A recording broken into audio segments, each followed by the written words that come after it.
What's going on YouTube? And I'm firing up the Facebook. Hold on one second. What's going on Facebook? What's going on YouTube? I appreciate you guys so much for being here. I am a little biased because it's my show, but I think we have a great show today. And I think at the end of the show, some other people will be like, hey, that was a pretty good show, maybe better than others. So got a great show for you today. A lot of video clips, a lot of stuff to talk about. But the main story is the governor of New York, who filled in for our buddy Chris Cuomo or Andrew Cuomo. Those brothers, to me, they're like Mario and Luigi. I get them mixed up, but I like them both. One of them I like more than the other, kind of like Mario. You know, you always like one more than the other. And I could joke about Chris Cuomo and Andrew Cuomo because Italians aren't so sensitive. You know, I'm part Italian. I'm not like 100% Italian, but I'm 25% Italian. And, you know, nobody ever says like you culturally appropriated pizza. Nobody cares. A lot of rappers name themselves after Scarface, a lot of Italian characters. No Italians are ever like, oh, don't, name yourself after us. I feel like you can make fun of Italians because Italians are kind of hard-nosed. I don't want to generalize, but nobody cares. Nobody's like crying victim or whatever. Maybe the Cuomo brothers would be the only ones to do it. But anyway, I got sidetracked. I wanted to say the woman who is the brave and feminine, iconic leader of New York, the governor, Kathy Hochul, finally told the truth about hospitalizations and the difference between having COVID and being really sick with COVID. I feel like this is something that we were talking about for a long time, but apparently all it takes is Omicron, record high amount of cases, Democrats in power, a midterm election coming up, and all of a sudden they start sounding like we did a year ago. But do not ask the experts because they will tell you that they were always right. Even when they say two different things, they're always right just following the data. There's no possible way to disagree with them or you're an anti-conspiracy theorist. Like they're so egotistical. They're like, if you hate me, you hate the entire science world. It's like, all right, Galileo, calm down there, bucko. But I don't know why I turned it into Jordan Peterson. I just use the word bucko now. But that's the first story. All jokes aside, the governor of New York, the Democrat governor, is actually telling the truth. This is kind of exciting news besides the two-tiered peasant society for the people who reject the injection. Mayor Eric Adams, the new NYC mayor, although he flopped on mandates and he's going to be similar to de Blasio in that sense, he said this on Twitter today: I was a cook, I was a dishwasher. If nobody came to my restaurant when I was in college, I wouldn't have been able to survive. When you talk about closing down our city, you're talking about putting low-wage workers out of their job. I'm not letting that happen. Although I don't want to praise him too much, I will say I agree with him there. I'm glad he doesn't want to be like a full-blown psychopath like Canada. So he's not going to lock the city down, which is great news. They should have thought of that last year when they bankrupted over 100,000 restaurants in this country. 100,000 restaurants out of business. I don't think he's a hero yet because he's still treating people who reject the injection like animals and abused like show peasants. So I don't really think he's that great, but good for him for not going full Justin Trudeau-fist, excuse me. Sorry. I apologize. I'm not good at French. I always like mess up French words. I'm trying to like, is it Justin Trudeau or Justin Trudeau-fist? I don't know how to say it. So Justin Trudeau or Justin Trudeau-fist, depending what dialect of French you have. And, Doug Ford, at least Mayor Adams is not going full Trudeau-fist. And then the second story I want to talk about is this video surfaced in Israel. I'm guessing it's true. I mean, obviously, I'm not there. I can't verify. But out of Israel, they have a McDonald's where they're rejecting you with the machines if you don't have the green pass, which means you need your, I don't know, what are they up to? 3 vaccines, 4 vaccines, double boot. I'm not really sure. But if you don't have your green pass, which is your certificate of being a good boy, listening to the, the Pfizer government telling you that you need to, get your injection, you can't eat at a McDonald's.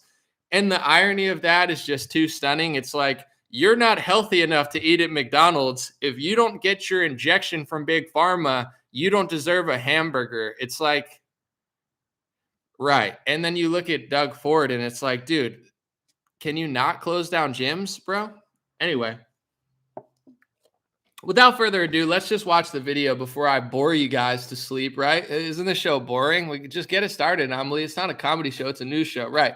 We mix a little here so we don't drive ourselves crazy. But here's the governor of New York saying what we've been saying for over a year. I believe Elon Musk said pretty much the same thing on Joe Rogan's podcast last April, and everybody lost their minds. So we're looking at a critical moment, but we also we're going to start asking some questions. We talk about the hospitalizations. I have always wondered, When we're looking at the hospitalizations, people testing positive in a hospital, is that person in the hospital because of COVID? Or did they show up there and are routinely tested and showing positive, and they may have been asymptomatic or even just had the sniffles? Someone is in a car accident, they go to the emergency room, they test positive for COVID while they're there. They're not there being treated for COVID. Now, someone's conditions can worsen while they're in the hospital. I'm not saying that won't happen, but I just been doing a random call around to some of the hospital leaders that I touch base with, and I'm seeing numbers from 20 to sometimes 50%, but we don't have clear data right now. That's anecdotal. Beginning tomorrow. Wait, we don't have clear data yet? What? Are you kidding me? We always have clear data. Just ask Fauci. He knows everything. And if you disagree with him, you're an anti-vaxxer conspiracy theorist. What do you mean the data is incomplete? The science is settled. We know everything all the time, unless when we don't know, then we just say we had an incomplete data set after we told people you couldn't question the data. But jokes aside, it's like, she's now, because there's over 1 million cases one day, which is like a super record high. There's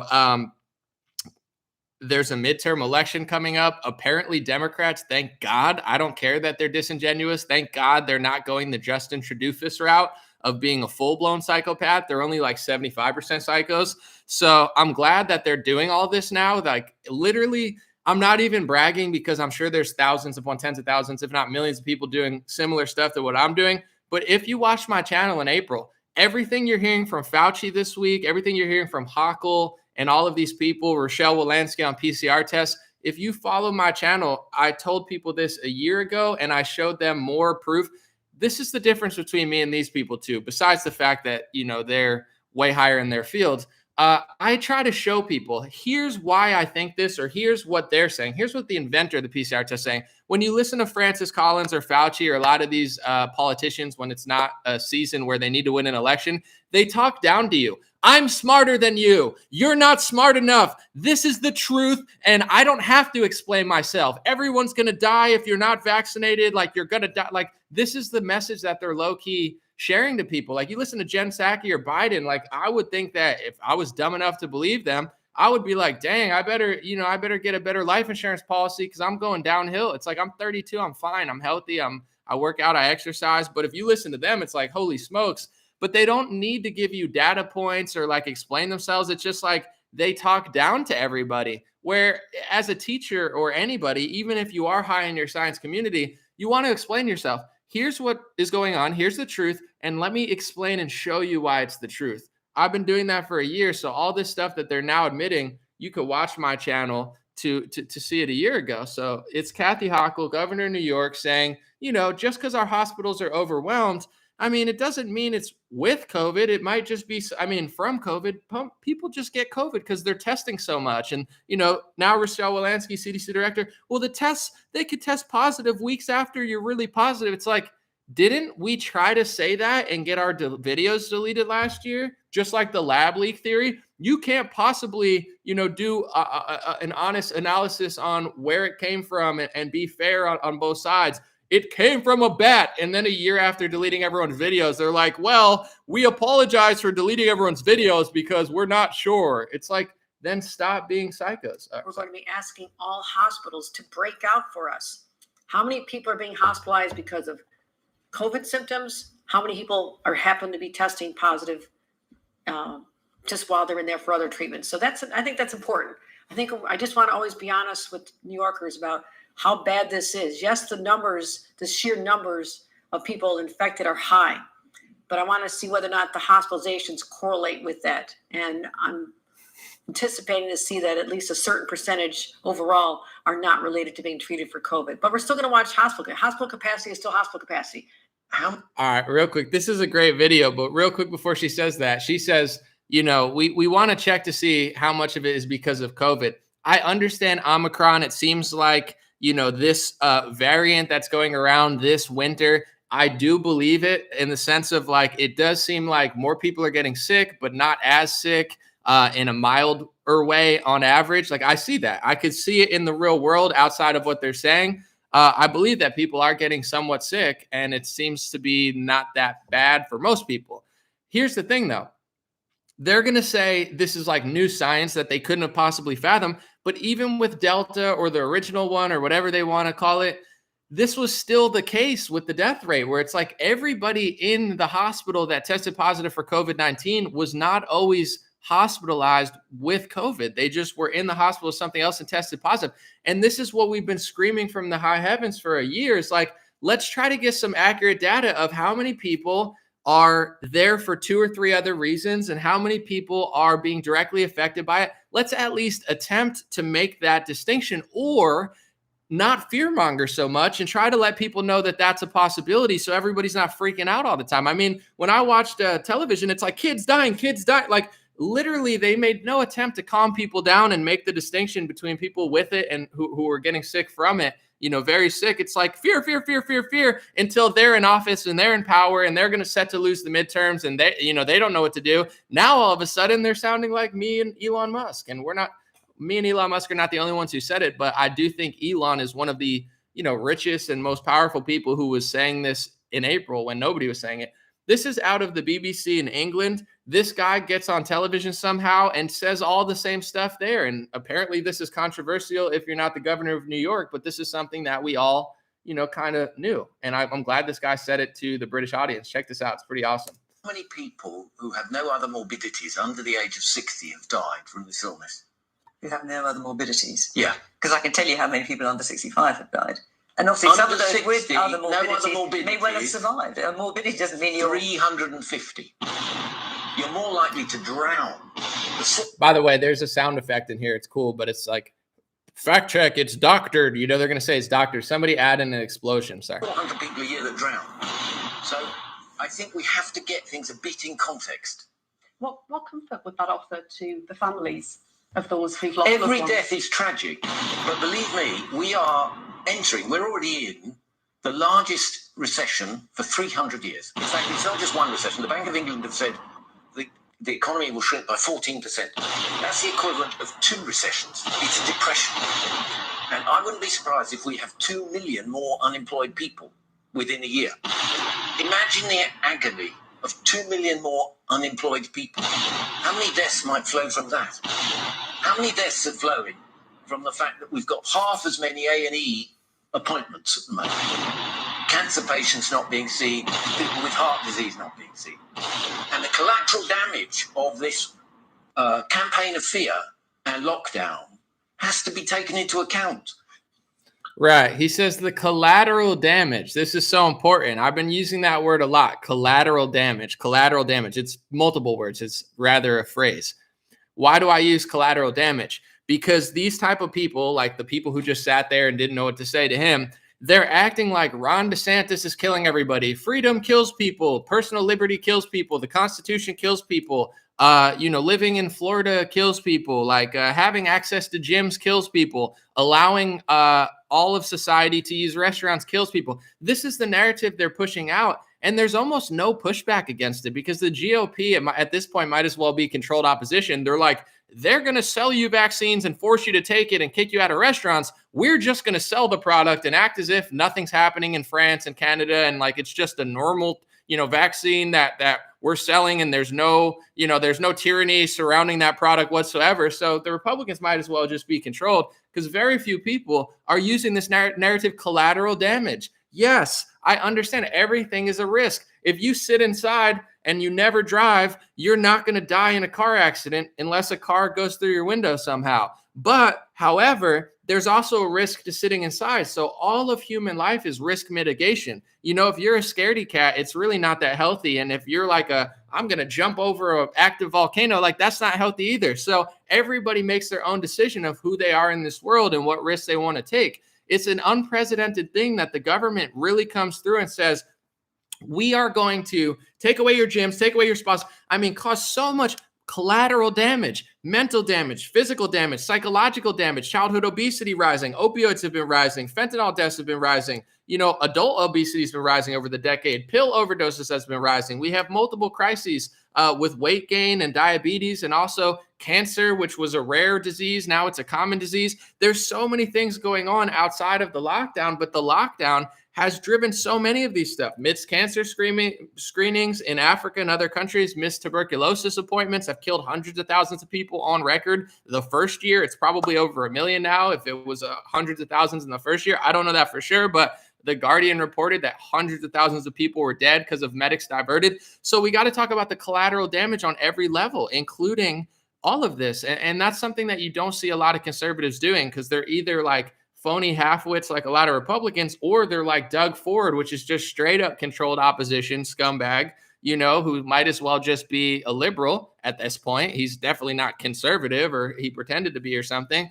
So that's the conversation we have to start driving. What that guy is what's the collateral damage? Because when you push back against that, you're not doing it with any sort of nefarious attempt. It's just the truth.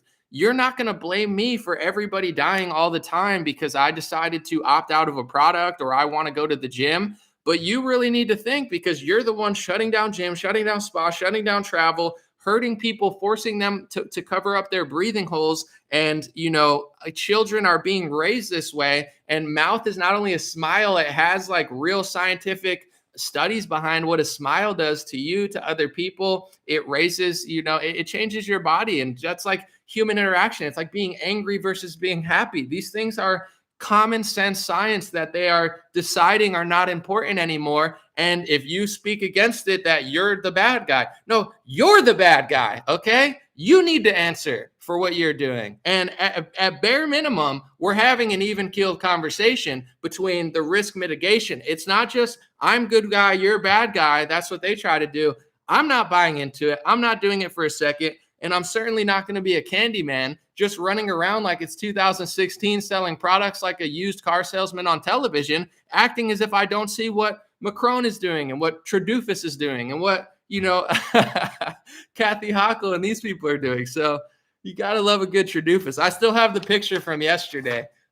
You know, he's such a good, authentic guy. I mean, this is the guy you want to just chef up in the kitchen and cook you an authentic, you know, meal from that culture. But here's Aaron Rodgers. This is from a few weeks ago. He's been crushing it, but he says science that can't be questioned is not science. It's propaganda. And Aaron Rodgers is one of the best quarterbacks of our era. He's probably going to be the MVP. Today, real quick, before I play the clip, they asked Aaron Rodgers about some journalist who thinks he shouldn't be MVP because he won't get vaccinated or something. And Aaron Rodgers said, he's a bum. He said, you want me to not be MVP because I didn't get the injection? Aaron Rodgers basically said, he said, why don't you change the title to MVPV, you know, most valuable vaccinated player or whatever. And he was calling the guy a bum. I was like, good for Aaron Rodgers. Like, not only is he not caving to medical tyranny and he's doing what he wants with his healthy, you know, jacked body, but also he's not shy. Like, he could easily say, oh, I have so much money, so much power, so much. Let me just shut my mouth and like, let me not talk and let me just play football. But he's using his platform to be like, no, I'm still going to win the MVP. I'm still going to be the best. And I'm going to talk my shit on Pat McAfee's channel. But this is him 2 weeks ago, which is, I just love it. I love Aaron Rodgers so much more than I used to now. And I hope either him or Tom Brady wins the Super Bowl. Let's listen. If science can't be questioned, it's not science anymore. It's propaganda. Ooh, you're going to start some shit. That's the truth. When somebody comes out with a scientific study, right? What do they always say? They say it's a peer-reviewed, right? What does that mean? It means that people in the same field have gone through it and questioned the hypothesis and questioned the research and looked it up to see, does this research stand up? That's what science is all about. It's about forming hypotheses, questioning those, testing those, and then release the results. When did science become this blind agreement with, and then not having any debate over what can actually heal people and work for people? That makes no sense to me. Well, all righty. Yeah, I mean, he's totally on point. It's like, you know, science that can't be questioned is propaganda. Time and time again, when it comes to these data stuff that they're doing, like when I listen to Francis Collins real quick, and I'm going to play this clip from Israel. When I listen to Francis Collins, the NIH director, on Lex Friedman's podcast, the lack of humility was just wild. And Lex is such a nice guy. He was trying to basically tell him, like, you need to have more humility. but in like a nicer way, where the guy was like, we never make mistakes. We were right the whole time, but we did the best. And like what they seem to not be able to admit is like, yes, you might have data, you might have projections, but data is not God. And when you have a sample size of 1,000 or 30,000, and then you apply it to 300 million people, the numbers are going to fluctuate. And that's okay. It's just, you have to be humble enough to know this is the best that I can do now, or this is what I think is the best that I could do now. And I have to allow for other people to question it and test their hypothesis against it. Like the hypothesis for lockdowns, where in the world are they proving that lockdowns work? I would say the correlation between lockdowns eliminating virus is not anywhere. If you look at Australia when they lock down, there's no correlation. If you compare states in the United States who lock down further compared to other ones over the course of a year and a half, countries like Africa that are under vaccinated and not really listening, countries like, I think it was it Chile or Peru? I think it was Peru. They called it the world's strictest lockdown. And at one point they had the most deaths per capita. So I'm not saying that the lockdown caused them to have the most deaths per capita, but this idea that the lockdown is this great strategy, it's really not. And it has a really bad collateral damage, just like when the forced masking agenda. For instance, I have to be careful what I say because the liars at YouTube are psychopath idiots who flagged my last video for something I never even said about masks. I didn't even say it. They took what I said out of context, quoting CNN's Liana Wen, and they didn't reverse it, in which I'm going to make a video, tag them on Twitter, and retweet it every day until they reverse it or until they admit that they're psycho liars. Anyway, this mitigation, this risk mitigation, what does a mask do? Does it stop all airflow into your mouth? Well, no, you couldn't be able to breathe.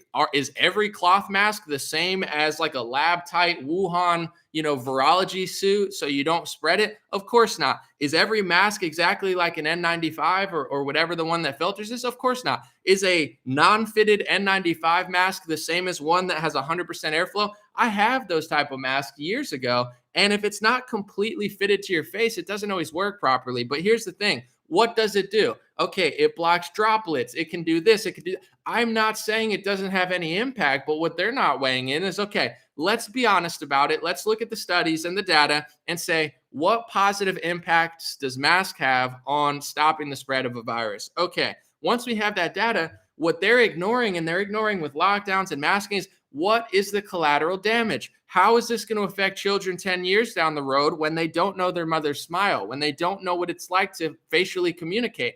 Part of growing up, you're learning not just by what people are saying, but you're learning crying and smiling. This is part of human development. They have stunted human development for a generation by abusing these children and then trying to censor people when say that they're abusing the children. You're abusing the children, you psychopaths. I don't care how much you censor. I don't care how much you cut into my income. I don't care what you try to do to me. You guys are child abusers. You are full-blown psychopaths, and you have abused a generation of children to have part of communication cut off. The part with smiling and frowning and seeing and reading people's facial expressions, that's been really cut off from their development. And it's going to stunt their growth as human beings, just like, anything like that would. So what are the negative impacts? What are the negative physical impacts, mental impacts, and psychological impacts? And then what are the pros of masks, and weigh that and come to a decision. Is it really worth it? This is something that we've not been allowed to do because they've been doing a one-way street of censorship and acting like there's nothing bad. Well, it's a little bad, but just put up with it. Yeah, say that if your job gets shut down. Say that if your business gets shut down. Say that if you go into poverty. Say that if somebody that you know commits suicide. Say if you know somebody who died of opioids that would have been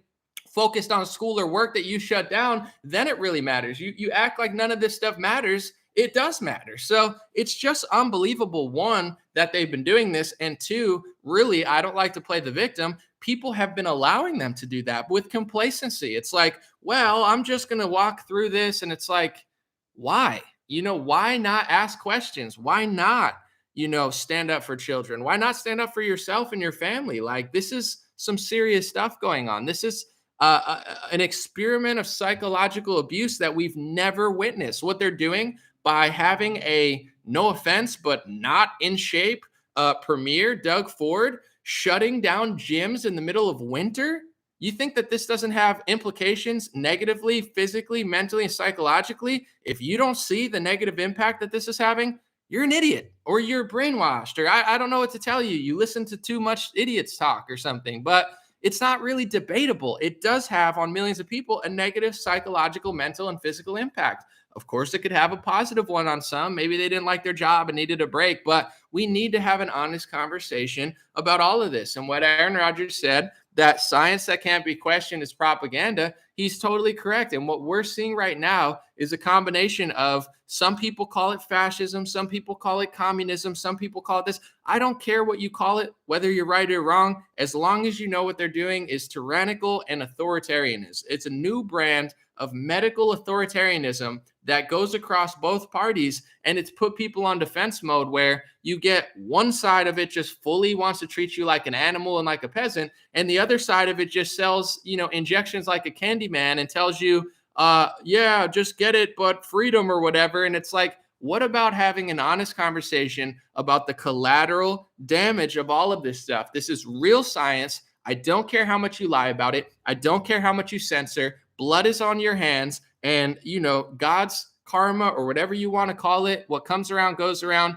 for ignoring this conversation. I'm not trying to blame everybody for everything, but if you don't allow an open conversation around the collateral damage of all the stuff that you're doing, you're a wicked person and you're going to suffer. So I'll pray for you, but you should really start to talk about it, because millions of people are suffering and you just keep pushing them further and further. And I feel so bad for people in Canada who are having their fitness facilities taken away by, I don't want to be mean, but by a man who is in no position morally or physically to take away people's access to fitness stuff in the middle of winter. Abusive on every level. Unbelievable. Not even debatable. There's a debate to be had, but whether that's abusive and there's collateral damage, it's pretty obvious. All right, this is out of Israel, where it's funny too, because it says, it might be backwards, but it says it's kosher. It's like, oh, well, you can have your green pass to eat your kosher McDonald's, but apparently you just can't get it if you didn't get injected 3 times or whatever the limit is now. Just check this out. It's just crazy. We are at McDonald's in the big fashion. Ba-da-ba-ba-ba. It's authoritarian. So you want to place your order on this screen over here. The way it works is like this. You click English. And now it says, in order to proceed with the order, you must confirm that you have a valid green certificate. It's of your own. So let's say you don't have one. You click don't have. Look at that. It blanks out the screen. So basically, if you don't have a green pass, they will not give you food at McDonald's in Beit Shemesh. Sounds like Nazi Germany. That's whoa. Hey, don't say that, big guy. That's you can't you can't compare it to that, boy. I got to shut that down, because that's a hate speech violation. You can't compare Israel to that. So I condemn that man, even though he's Jewish and I'm not Jewish. I condemn what he said, and I'll explain later why. But that's apparently at it. That's our friend Nancy Pelosi. We're going to get to her in a second. And by friends, I mean we're not friends. But anyway, in Israel now, they have the green pass. If everybody doesn't know, I wouldn't be surprised, because it's very strange. The left-wing media doesn't talk about it much. And here's the part that really kind of irks me the wrong way is, from 2016 to 2020, Republicans march around and tell you how much they love Israel. We love Israel. Everybody who disagrees with us is an anti-Semite. We need to give all our money to Israel. And okay. And then Israelis are being forced to show their green pass to eat at restaurants. And all of a sudden, Mike Pompeo and Trump and all of these, hardcore Zionists who claim they love Israel, all of a sudden they don't really have that much to say for Israel. So it's like, how much do you really love Jews and Israelis? And how much do you just love doing business with their government? I've known all along, but a lot of people are having this rude awakening. All these pro-Jewish warriors in the Republican Party, oh man, we love that. It's like, why not comment on this? Where have they been? Nowhere to be found. They don't care. Mike Pence doesn't care. Donald Trump doesn't care. Mike Pompeo doesn't care. Most people don't care that constantly tell you how much they stand up for Israel. They're standing up for the government of Israel and their business connections. But anyway, and their big donors. Anyway, it's unbelievable that that's happening in Israel. I want to say this as a human being. I feel aligned with the good people from everywhere. Of course, I'm American. Of course, I'm mostly Caucasian. You can see it in my complexion, but I tan well. I'm part Italian, part Puerto Rican. But in general, I feel connected with the people. So, God bless my good people in Israel, Africa, all over the world. I love everybody. Good people, not bad people. They're annoying. But anyway, I still try to give them love anyway and try to find some peace and solace. But I have to say this because Mike Pompeo, I guess this was December 27th. Keep in mind, this has been going on in Israel for a long time now, probably like 6-7 months at least. Mike Pompeo tweets this on his Twitter. He says, there is no more important task of the Secretary of State than standing for Israel. And there's no more important ally to the United States than Israel. I'm going to read that again because this is not the Israeli Secretary of State, which of course should prioritize Israel over America. Why wouldn't you?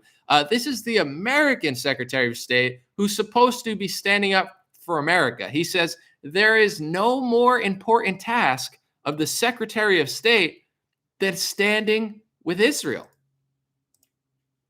Than standing for Israel, rather. With would make more sense. He said standing for Israel. And this is the Republican Party. And I want to show you another clip of Nancy Pelosi because it's a bipartisan thing that's going on. But years ago, I want to say in 2019, I brought this up, not just on my channel, but I brought this up privately to people that I know in Republican media. And I saw, although at the time I liked Trump, although I like DeSantis still, although I like a lot of Republicans personally and even politically, I saw that there was this push in the Republican Party to pass speech laws in America against the Constitution for Israel and for what I would consider, not the American people, because there should be no speech laws, no matter how much you love somebody else. And Trump passed an executive order, and I'm going to get into what it said in a second. And DeSantis passed a law in his, I don't know if it was an executive order or a bill, but he was the first bill, I believe, signed on foreign soil. He went over to Israel to sign an American bill. And in those bills and in those executive orders, they have a very stringent, and you got to hear me out. You can't just cry anti-Semitism or say, oh my God, you're so hateful. I'm clearly not. Thousands of Israelis watch my channel because I actually stand up for them and not just sell weapons and, vaccines to their government. But in general, there's a very specific rule set that they're passing, Trump, DeSantis, and a lot of these Republicans, when they pass these anti-Semitism laws. And if you don't want to believe me, I don't care. Go to the State Department website, Google State Department defining anti-Semitism, and you could see the list of anti-Semitic rules. And it says right on the website, anti-Semitic acts are criminal when they are defined by laws. Criminal acts are anti-Semitic. And they're really pushing for this criminalization of speech in America under the guise of anti-Semitism. I want to read one law specifically because this law is something that a lot of people are currently not abiding to because it's kind of a weird law, especially with what's going on in Israel. Let's take a listen. This is not me, not hate speech. This is me reading the State Department government website definition of anti-Semitism that they are pushing into schools in Florida under DeSantis, executive order and college campuses through Trump, and way more than that. This is one of the laws. It says, you are not allowed to, ready? Drawing comparisons of contemporary Israeli policy to that of the Nazis. And similar to the executive order for the universal flu vaccine that miraculously got passed 4 or 5 months before the pandemic, this was passed years ago in certain cases, in 2019. So they want it to be an anti-Semitic act that is criminal in some cases if you draw comparisons to contemporary Israeli policy to that of the Nazis. So when this guy in Israel says, wow, this reminds me of this, that would technically in America in certain areas be illegal and against the law that they're trying to pass through in multiple areas, anti-Semitism. So as the Israeli government says to their people, you are not allowed to eat McDonald's unless you have your green pass. In America, the United States of America, you have Republicans, Zionist Republicans, trying to pass speech laws to make it illegal or hurt you or harm you or fine you or get you kicked out of school or not be allowed to speak on a college campus. There's many ways that they're passing it through and trying to put it. You can't draw comparisons of Israeli policy to that of the Nazis. Isn't that just interesting? But you can call Trump a Nazi and you could call Democrats a Nazi, but you just can't talk about a certain country. That's kind of weird. Doesn't that go against the First Amendment? Of course it does. And I sounded the alarm about this 2 years ago. And I'll tell you what, publicly, people freaked out. Mostly out of all my videos that were getting a lot of views, this was my least viewed video of the year, even though I did a great description and people say, I don't get what you're talking about. I laid it all out. I did one of my really detailed ones and nobody wanted to watch it. It got like 100,000 views, which is still amazing. But compared to my other videos at the time, it was like 50,000 here, 50,000 here. I was getting like 300,000 a video. I was like, wow, people really don't want to hear this. Privately, I'm not going to say who, because I'm a nice guy and I'm not a gossip drama queen. You know, I love my friends and I love people in the conservative space, even when they disagree with me. I brought this up to people privately and said, and tried to publicly say it on a podcast. And I was like, hey, the Republican Party, although they're better than the Democrats, they're passing speech laws through Congress, through executive orders, and through their, state legislature. And it goes against the First Amendment. And people told me to shut up. People were like, yo, don't say that. You know, they're starting to call you alt-right and far-right. And, there's chatter at the big right-wing businesses. Like everyone's like, Anomaly, I'm not trying to brag, but clearly I'm like better than most of these people. And I'm obviously have bigger audience. I'm funnier. I'm not trying to brag, but it's like, there's no reason for them not to book me for stuff. Everybody knows it. But, they try to say, oh, well, Anomaly says too much. He's not a liar. He's not just a GOP shill. He's not going to suck up big pharma money and donor money and just lie to everybody. So people were like, yo, I'm not saying you're wrong, but just don't say that because you're not going to get booked. They're calling you far right, even though it's not true. I don't want to say it personally because I'm going to lose my salary. My boss doesn't want me to say it. This is like the people that are out there like, oh, I'm a freedom fighter. I stand for the Constitution. Privately, they're like, dude, you're totally right. But like, I'd rather just keep a paycheck than say that. And you shouldn't say it. And I'm like, so you guys don't care about the Constitution then? You're just like pretending, like role-playing patriot or something to sell My Pillow ads or something, but you don't really care. I realized this before the pandemic that people really didn't care about the Constitution. And I'll tell you why. I don't know how much longer it's going to be legal to say, but just like with big pharma, there's big money behind it. There's big money behind big pharma. At a certain point, there was big money behind, big tobacco, big money behind military industrial complex. And a lot of the money funneling into the Republican Party is big Zionist money. So when there's donors I've said his name before, Sheldon, rest in peace. You can look him up, Sheldon Adelson. He's doling out hundreds of millions of dollars to the Republican Party.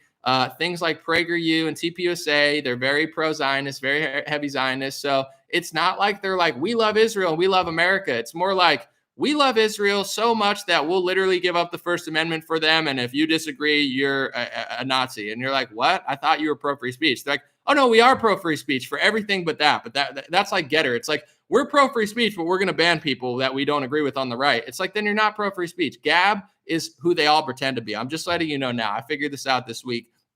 The website Gab has been kicked off the app platform because Gab is who Getter pretends to be. Gab is who, Parler pretends to be. Gab is who Rumble and BitChute pretend to be. I'm not saying they're terrible or anything, but Gab is really talking the talk. And they're like, listen, we're not going to let people do illegal acts on our website. It's not like they let people do anything. But as far as political and social speech, they do allow free speech, unlike Getter and these other platforms, because most Republicans are so Zionist that they prioritized a foreign country over our own Constitution. And I'm trying to explain to people why that's not good.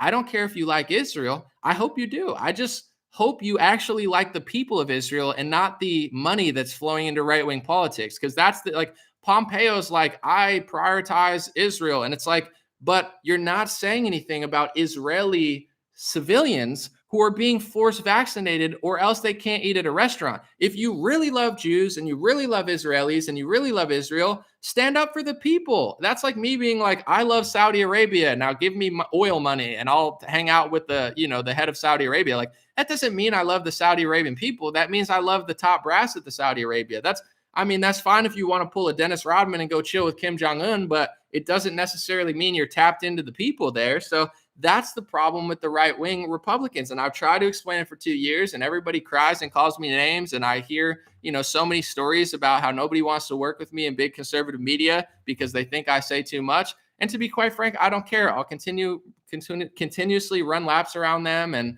luckily I've gotten my word out there so much that nobody would believe you at this point. If you're like, oh, Anomaly is a hate monger. It's like, you're going to tell it to people who've watched thousands of hours of my content. Like they know what I say. You saying things about what I say is not going to cut it, Chief. Sorry, buckos. You could book your little like puppets that are like, I'm against socialism. Socialism sucks, but I won't say anything when socialism comes to America because I just want to be on Fox News. It's like, yeah, cool. I've heard that story 1,000 times. The little boy that just stands there and like, socialism sucks. Can I get booked for this event, please? Like, yeah, just don't say anything about that other thing. Okay, sure, I won't. Please let me be the next Greg Gutfeld. It's like, yeah, cool, dope. I'm sure that'll work out in the long run. But anyway, this is the fundamental thing. I'm just going to repeat before I show you what Nancy Pelosi said about our Capitol crumbling in America, which is crazy. I don't care if people love Israel. I hope you do. I hope you truly, with your heart and soul, love the people of Israel. And I hope you truly, with your heart and soul, love the land of Israel. It's such amazing land. People are fighting over it all the time. I hope you do love the land and the people. But if you're an American politician, it doesn't prove that you love them when you prioritize them over American citizens, prioritize them over the Constitution, sell out our First Amendment for speech laws that are blatantly unconstitutional and eventually going to be used against your own people. Ted Cruz got called an anti-Semite one time for talking about Bloomberg media, and he's crying, but he's the biggest Zionist. Oh, speech laws. And then it gets used against him, and he's like, I'm not an anti-Semite. Of course you're not, Ted Cruz. But if you read the anti-Semitism speech laws that the Republicans are so gung-ho to push into Congress, you are, according to those laws, because literally everyone is, because it's like 15 things that says you can't say this, you can't say that, you can't talk about this, you can't talk about that. It's not constitutional. And it doesn't make me hateful to say that, just like it didn't make me hateful last year.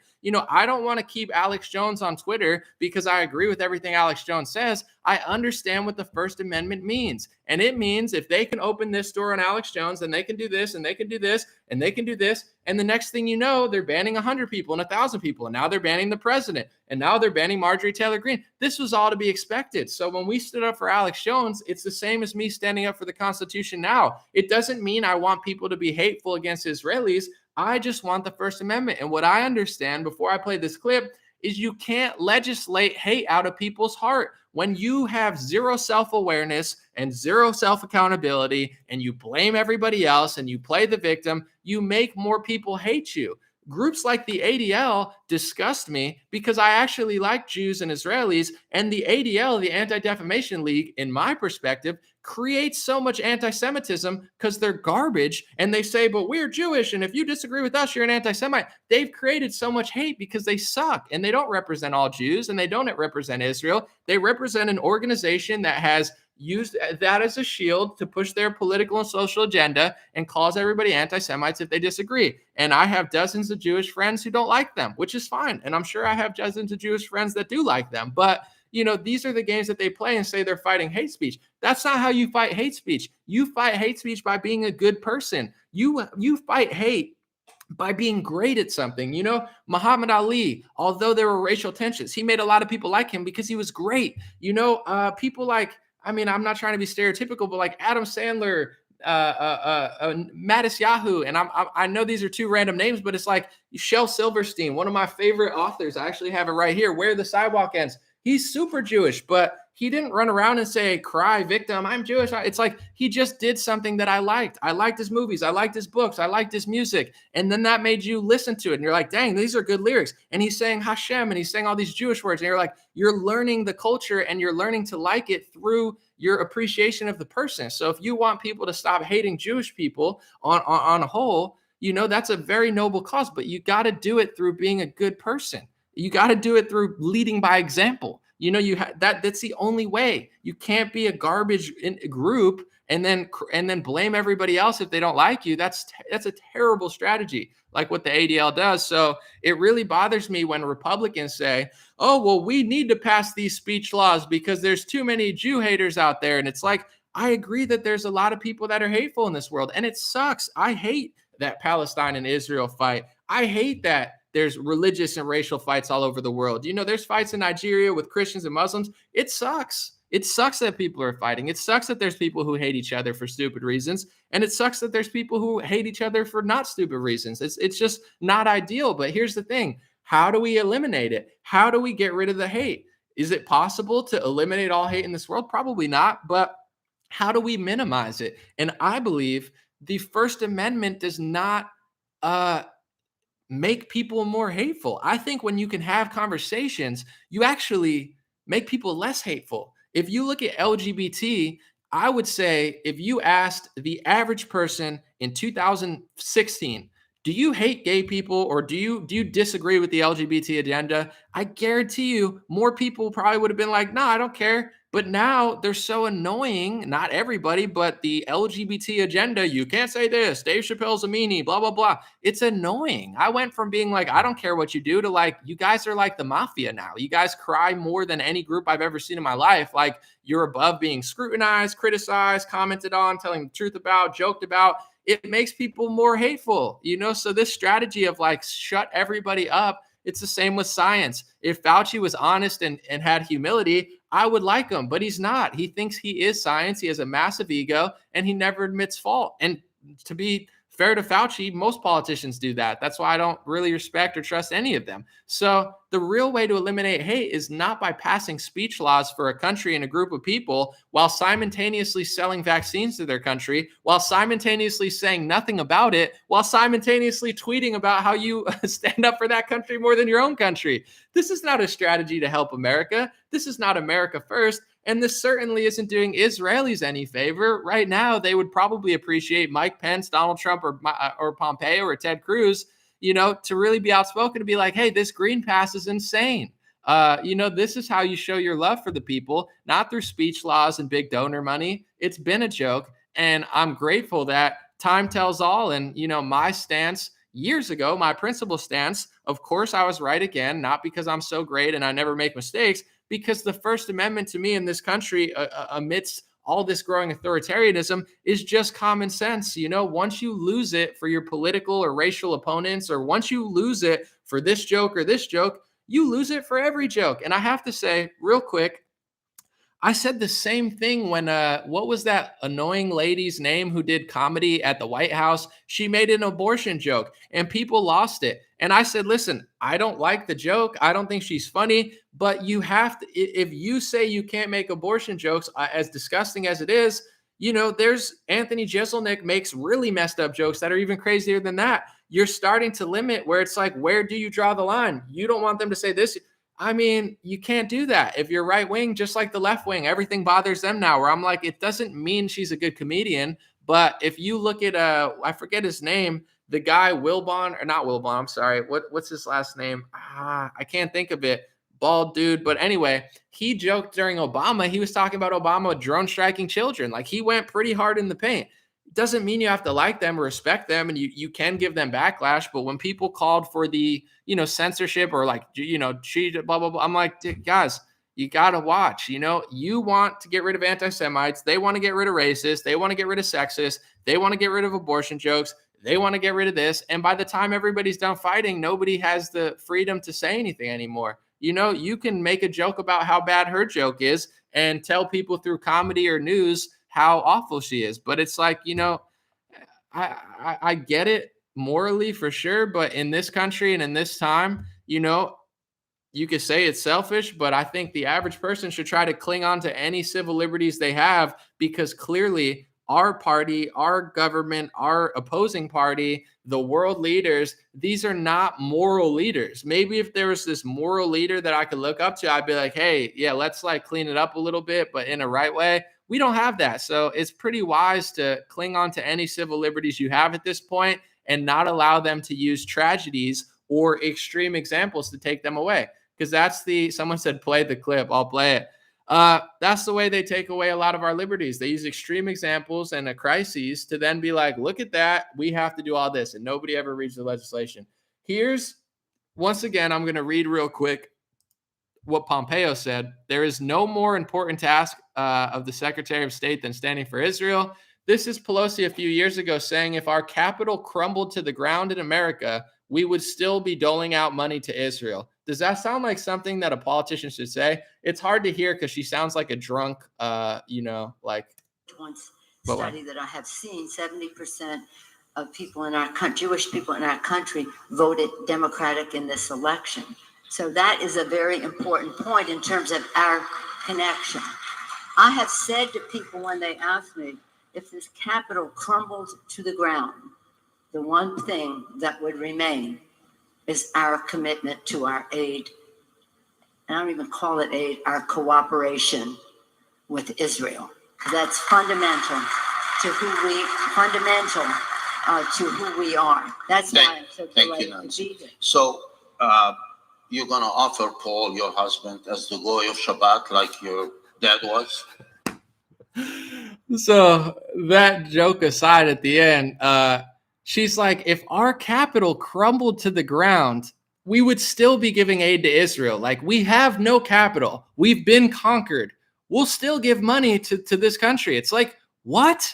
What are you giving them money for? And people, I'm so glad that everybody's going to start agreeing with me now, not because I need to be popular, although it's nice to be, agreed upon, but everybody gets what I'm saying now. They didn't understand it years ago. They get it now. It's like, what is our money going to go to? Yeah, we give them money for the Iron Dome, and this is nice for them. But in general, it's like our country's like, what are we doing? What's the big business America and Israel are doing together? Are we implementing gyms across Israel and America in this great collaboration so Israelis and Americans can work out and exercise, and everybody gets a Peloton and a resistance band with government money? No, Pfizer. I laugh at Robert Malone. I think he calls it like Fizreal, because it's like Pfizer. Actually, if you look at Israeli data, the reason it's so good for Pfizer stuff is because everybody's taking Pfizer there. They don't have the options. It's like the whole country is run by Pfizer. So that's the big business our countries are doing now. It's like America,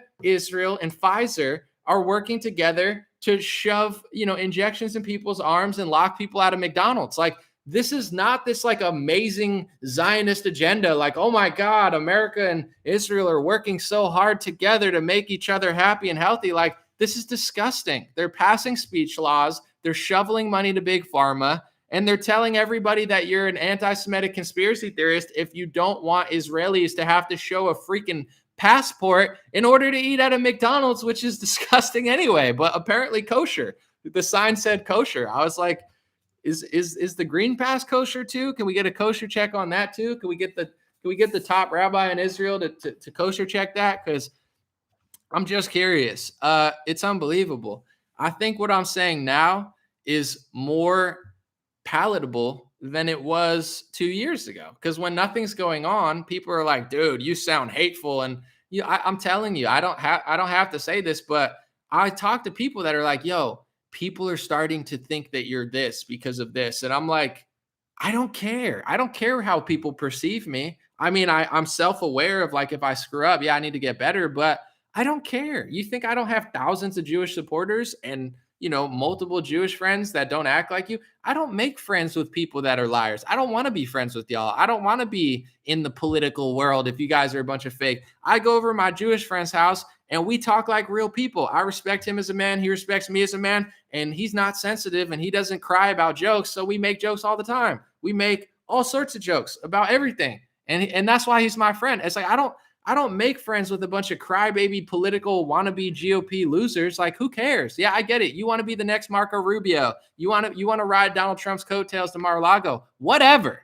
I don't need friends like you guys. So it's like, they're saying that you're this. I'm like, no one believes them. Like, oh yeah, because I believe in the Constitution. Now I'm a hate monger. Like, what? Listen to yourselves. That's why Israel's the way it is. And that's why America's the way it is. Because we have a left wing that apparently has lost their mind completely. I don't even know what happened to the left wing. You got Ethan Klein like crying about Joe Rogan. He's like, Joe Rogan wants to work out. It's like, yeah, you should too. And I should too. And we all should work out. Let's work out together, Ethan Klein, but don't be a weirdo about it. It's not a bad thing to exercise and stuff. They're like, why is Joe Rogan so far right? Joe Rogan's not far right. He's like all liberals 5 years ago. When I was in college, every liberal acted like Joe Rogan. It was just how liberals acted. He still has very left-wing stances when it comes to policy. He just hasn't been able to talk about them much recently because you guys went full-blown authoritarianism, and Joe Rogan accurately identifies the threat, just like Glenn Greenwald accurately identifies the threat, just like so does Kim Iverson, and so does, multiple smart progressives identify this threat, even though they're left-wing. People are like, why did he go so far right? He didn't. You guys went to authoritarianism. And now you have right-wingers that want to gatekeep and be like, we're pro-free speech, but just not Nick Fuentes and this person and this person. Then you're not pro-free speech because He might make jokes that are unsavory. He might say mean things sometimes. He might sometimes have a bad attitude, but I've watched him debate many right-wingers, and I don't think a lot of these people are equipped with the knowledge and information to have a deep dive discussion on things he wants to talk about. I think they would much rather say, let's kick him off Getter. They're already kicking people off this website. I can't, it's like, that's why I say, I'm going to post to Gab more, because Gab got kicked off. And in general, like, they're the only ones that take a hardline stance. And I'm watching employees at Getter laugh at Gab and say, ha, ha, ha, we're on the App Store. And it's like, Gab's not allowed to be on the App Store because they refused to bend the knee. So they got kicked off the App Store. And then they're laughing off their censorship about Nick. And it's like, you marketed yourself as a free speech platform. It's not like you just said, oh, we're the new Twitter, we're left wingers pretending to be right wingers or whatever. It's like, no, you marketed yourself as no more censorship, free speech, political discussion. And then, but not that guy, but not that guy. Unless there's violent reasons and somebody commits a crime on your platform or does something like super egregious like that, then for sure, I understand there's legal laws within this country, but you have these websites that just want to play ball.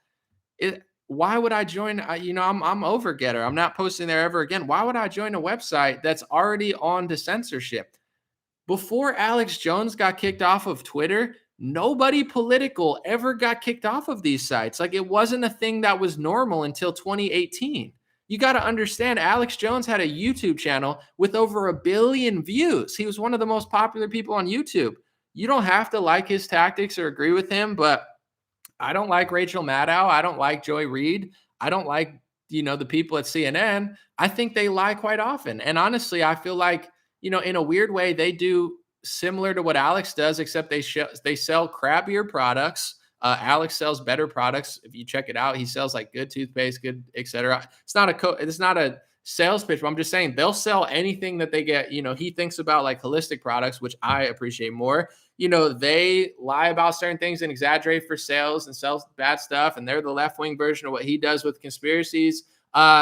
So why are the standards not the same? This is why the right also loses. It's like the left censors, the right plays along. The left does this, the right does it a little bit. They act like that. It's like, dude, come on. Why build a free speech platform if you're not really trying to have political discussion? Because that's a metaphor or simile, I don't know the right word, of like, the Democrats locked down for 3 months, the Republicans locked down for only a month. The Democrats, create this new world that never existed, where the First Amendment's bad and people need to be kicked off Twitter and Facebook. That wasn't a thing in 2016 and 2015. That didn't exist. It wasn't happening to this scale. And then it happens. And then Republicans come through and say, we're going to pretend to provide what you wanted 4 years ago, but we're just doing, we're basically being Twitter in 2018. We're not banning everybody. We're starting off as Twitter in 2018. They're not starting off as Twitter in 2010, where they didn't ban everybody. They're starting off as Twitter in 2018 after they already started banning just a few people. And this is where this leads. I hope Republicans wisen up, and I hope some people listen to what I'm saying. Either way, I'll be okay. I don't really care.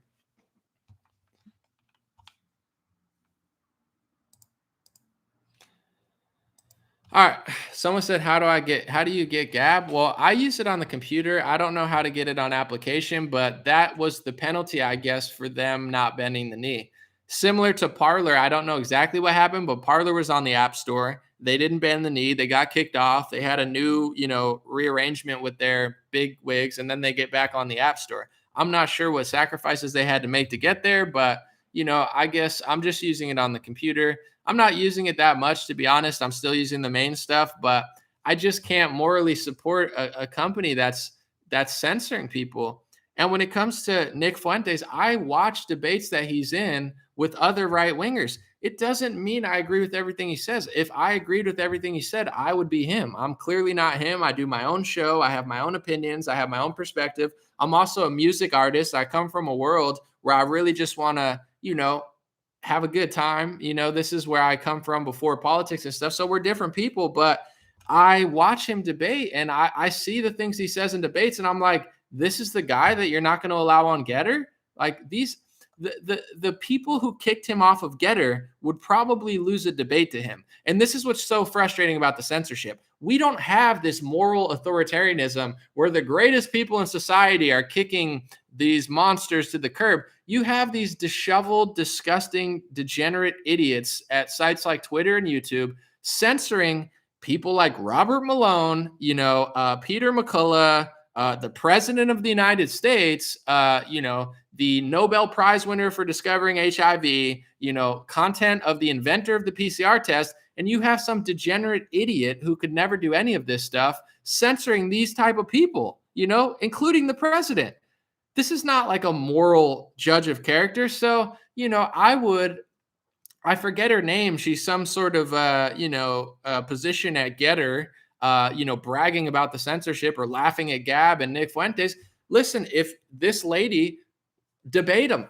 I want to see a debate with him on your platform. And my personal opinion, seeing her tweets and seeing him in debates, she would get blown out of the water in the debate. And that does not mean I agree with everything ever said. I'm just being honest. It would be like if you asked me who's going to win a debate, who would win a debate, Don Lemon or Alex Jones? Alex Jones. It doesn't mean I'm Alex Jones. It's just Don Lemon is not an impressive character, and neither are some of the people at Getter who are doing the censorship. They're not like super politically knowledgeable about all this stuff. They just don't want that guy on their platform because he's been branded as an issue. But this is the topic. They've been branded as an issue. It's like, they call Charlie Kirk the craziest stuff, and Charlie Kirk is not that bad. Like, I mean, some people don't like him. I'm not going to lie. I'm not like a fan of his or anything. I find him to be kind of like boring and stale and annoying. But as far as his political narrative, like, he's not that bad. He's not saying crazy stuff that's like unfathomable. He's pretty like moderate, basic conservative, who, goes back and forth on certain topics where like they call Ben Shapiro a Nazi. It's like, dude, Ben Shapiro is not only Jewish, but also like, he's also not that bad. I mean, he definitely has his like, snarky takes on certain topics that I don't agree with, but it's like, they think Joe Rogan is bad. I mean, that's probably the easiest example. Joe Rogan is like literally a normal liberal from 5 years ago who still would vote for a socialist if they weren't a total psychopath. He probably would vote for Bernie if Bernie was the same way Bernie used to be in 2014 on immigration and stuff. And they think Joe Rogan's like a far-right authoritarian when he's fighting against authoritarianism. My point is, the same way you view these people are the same way people view you. And we don't have a clear-cut case of like what should not be allowed to be said. My personal opinion, violence, literal crimes, these things need to be censored and reported by websites or else they're screwed. I understand when you own a website, you have to like play ball a little bit for like things that are really bad, as you should. But for political speech and social speech and mean words and mean jokes, I mean, you have right-wing media already starting to censor that type of stuff, and it's a very fine line. I remember 2009 on Twitter, nobody cared. It was much more fun. It was much funnier. There was much less hate in the world. There was much less racism in the world. Growing up, and I want to say this real quick, and then I'm going to get to some comments. I'm lucky that my mom cared about me, and my mom moved me to a nice area because she wanted me to go to a good school. And we didn't have the most money in the world, but my mom was a good mom and knew, let me get my kid to a good public school. And that's what she did. I grew up around a lot of white people, a lot of Asians, and a lot of Indians. That's just what my high school was. I would say it was probably like 30% Asian, 30% Indian. And obviously growing up, everybody had their cultural differences. On my bus, we had an Indian kid, we had a Jewish kid, we had like every race. You know what I'm saying? It was diverse in its own way, but a nice area. It was not like a crime-filled area. It was very nice. It wasn't until all of this stuff in 2016 and 17, like growing up, and obviously if you live in different areas, you live a different way. Of course, I thought about race, but like I treated people like people, I treated everybody like their own people. People would make jokes and the jokes were meaner and the tweets were meaner, but people were nicer. There was less hate and people got along better. They just did. Because it wasn't so forced on you. It wasn't until everybody started getting so sensitive. Now everybody thinks about race all the time, everywhere, all the time, and this and that. And it's like, in some ways, they're forcing it into these kids' heads. where normally they naturally learn about it and be like, okay, these are the similarities, these are the differences, I'm this, they're that, but we're all humans and this is what it is. Now they're plugging these kids' heads with this stuff, and it's just making everything worse, you know? So I don't agree with this censorship, whether it be Getter, whether it be Twitter. I don't think it's taking the hate out of people's hearts. And the political dissidents like Nick, the more you censor them, the more you persecute them, the more you seize the money out of their bank accounts, and the more you kick them to the curb, the more radicalized a lot of these kids are going to get. And that's not ideal. You know, it's like you're proving them right by not allowing them to say certain things, and they're only going to get more disgusted with the system. And that's kind of how like racism, in my opinion, works in general. Have a no tolerance for violence and, you know, be honest about hate and stuff. But when everybody's so sensitive, when race is just pushed into kids' heads in a lopsided way that doesn't even make sense, you're only creating more hate, more negativity, more division, and more anger, you know, and that's where hate comes from. It comes from anger and pain. So in order to eliminate hate, you have to eliminate anger and pain, not create it. They're creating anger, they're creating pain, and then they're telling everybody that they're somehow fighting the racists when they're creating more by treating everybody crazily and also discriminating against the people that they're saying has privilege. It doesn't work. So, you know, I pray that Republicans get it together, because what I learned this pandemic is most people do not support lockdowns. Most people do not support massive restrictions. Most people do not support mandatory injections. Even people who got, you know, vaccinated themselves, not everybody supports mandatory vaccinations, but most people are kind of like complacent. You know, most people will just go along with the grain, whichever way it goes, because that's the easiest thing temporarily. So if Republicans were smart, they don't need to pander so much. They don't need to lie so much. They don't need to pretend to be Democrats. Just do the right thing and have better communication skills. And then more people on the left will understand what you're doing, and some won't. But, you know, you don't need to, like, at a certain point, you need to win elections and you need to have people behind you. But nobody's going to agree on everything you do all the time. And right wingers think compromising everything, be it constitution, freedom, lockdowns, that's going to make them more likable. It's really not. And they're so desperate to win the black vote. Like they want the black vote so bad. Most black people in New York City are not vaccinated. Most black people are against lockdowns. Most black people are not LGBT fanatics. I'm not saying you have to go all the way, but I think if you want to get more black votes, if you said, I'm against lockdowns, I'm against mandates, I want you to run your business, I want you to go to school, I want you to go to sports games and have fun and act normal and be a human, and I'm standing up for civil liberties, and these people are treating you like peasants, that's a winning message. I guarantee you Republicans would win more black votes doing that than building HBCUs and hanging out with Daryl Scott. And I'm not knocking Daryl Scott, but it's like, I get it. Yeah, definitely, like, you know, build infrastructure. But at the end of the day, you know, I think people want to hear a real message. And, you know, say what you want about Black America, that demographic, but they, in my opinion, have good instinct enough to be, you know, skeptical of everything that's going on. So, you know, if you not pander, but, you know, play to their instinct of not trusting government and big pharma,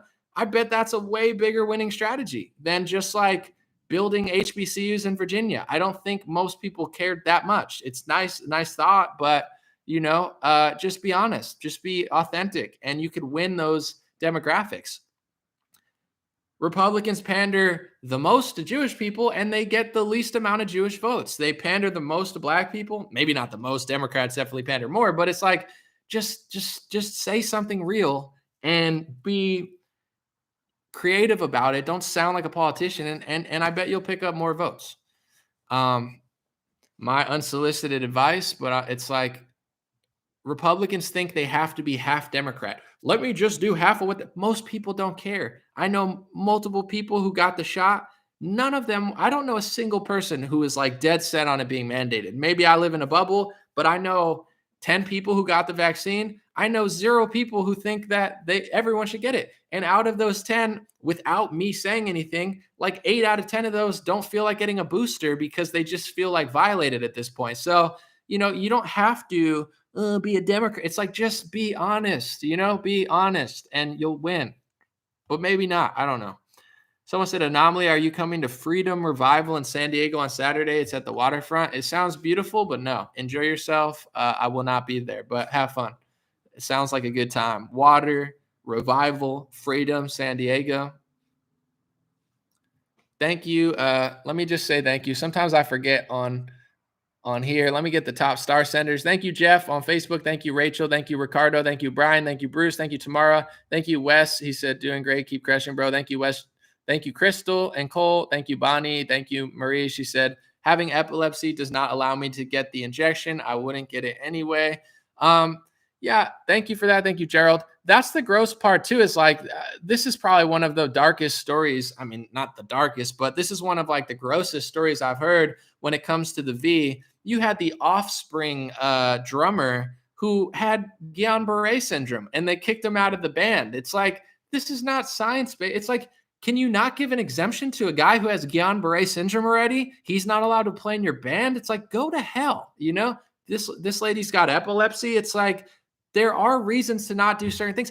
Any commercial you watch, it says, did you do this? Then you shouldn't take this. Did you get the vaccine? Then talk to your doctor. Did you do this? Did you do that? These are that. There's always like, you know, it's not a one size fits all for anything except for water. Yes, certain things might be good for a lot of people, but also, yes, like certain things for certain people with certain, you know, body situationals is not always the right move. Like I don't want to do what they want me to do. Everybody's on Adderall. Everybody's on a pill. Everybody's on this. Everybody's on that. I'm a renegade. I sat in the sun today for 30 minutes. Like, I can't tell you what's going on, but I was in a house and everybody got sick. Omicron. Everybody tested positive. I didn't get sick. I didn't get a headache. I didn't get a cough. But I sit in the sun. And I sit in the sun even in the winter. When it's winter time and I'm back home and it's cold, I wait for the sun to come out and I still sit in the sun. And I do these things not just to boast about it online, but because I think it is healthy. And if you think it's not, that's fine. But I'm not listening to Doug Ford and I'm not listening to Ethan Klein. And no offense, I'm not listening to Rachel Levine because I don't see you as, you know, a health icon of any sorts. Sorry, I have a healthy routine. You know, people I will listen to. I'll listen to Joe Rogan on certain things that he does because he, you know, does MMA. He's somewhat athletic, and you know, I'll consider what he says. I'll consider what Mark Lobener says. I follow him on Twitter. The dude is absolutely jacked. He's like a professional bodybuilder. That guy knows how to build muscle. So if he tells me something about building muscle or he tweets, I'm gonna listen. Why? Because he's proven to me that he does it a lot better than me and he's way more dedicated to the craft and I'm not, you know? So it's like everybody's running circles around pharmacy, everything. And it's been like this for a while. It's like, I'm not telling people to or to not do anything, but I don't want to live that way. I think about how much sunlight I get. I have a specific routine. I don't like to burn. I don't like to stay in the sun even when I go to the beach. I don't like to stay for hours. I like to get just enough sun. I'm like a battery. That's how I see it in my life. If you don't agree with me, whatever. I'm like a battery. I go out in the sun, I get charged up, and then I go inside. And then I think about what I eat. And I'm not perfect, but I think about it. I at least have that thought, even if I'm eating some disgusting bread. It crosses my mind. I'm not even allowing these people to encroach on me. It's not even an option in my head. It's like, get away from me, Doug Ford. You know, I'm sure my Twitter feed has a lot that could help you. If you followed my Twitter feed, maybe you'd look like a taller version of Rogan, you know, next year or something. Or like, you know, because right now you don't look that healthy. And shutting down gyms is beyond bad optics, my guy.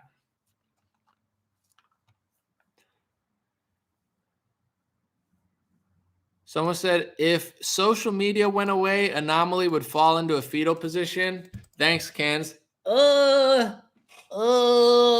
don't know what to do with myself without social media. I mean, would I fall into a fetal position and cry without social media? No, I'm a go-getter.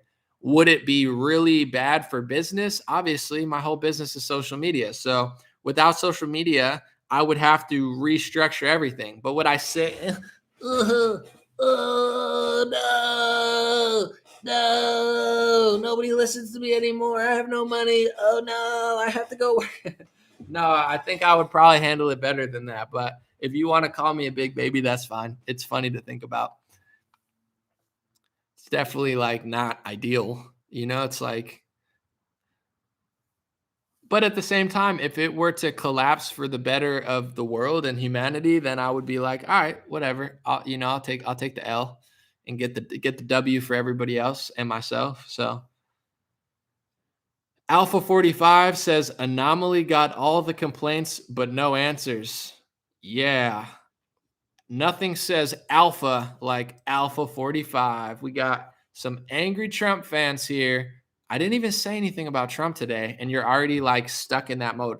Can we talk about other stuff? Can we be humans again? Can we talk about the Packers? Can we talk about Aaron Rodgers? Can we talk about working out? Can we talk about the beach? Can we talk about sports? Can we be humans again? Or do you have to come in here all charged up on Trump, crying about something I haven't even said this live stream yet? It's like, come on, bro. You're stuck in Trump mode. You're like, my whole life's Trump. I'm Alpha 45, the Trump supporter. It's like, bro, we're talking about other stuff right now. We could get along. We could be friends right now.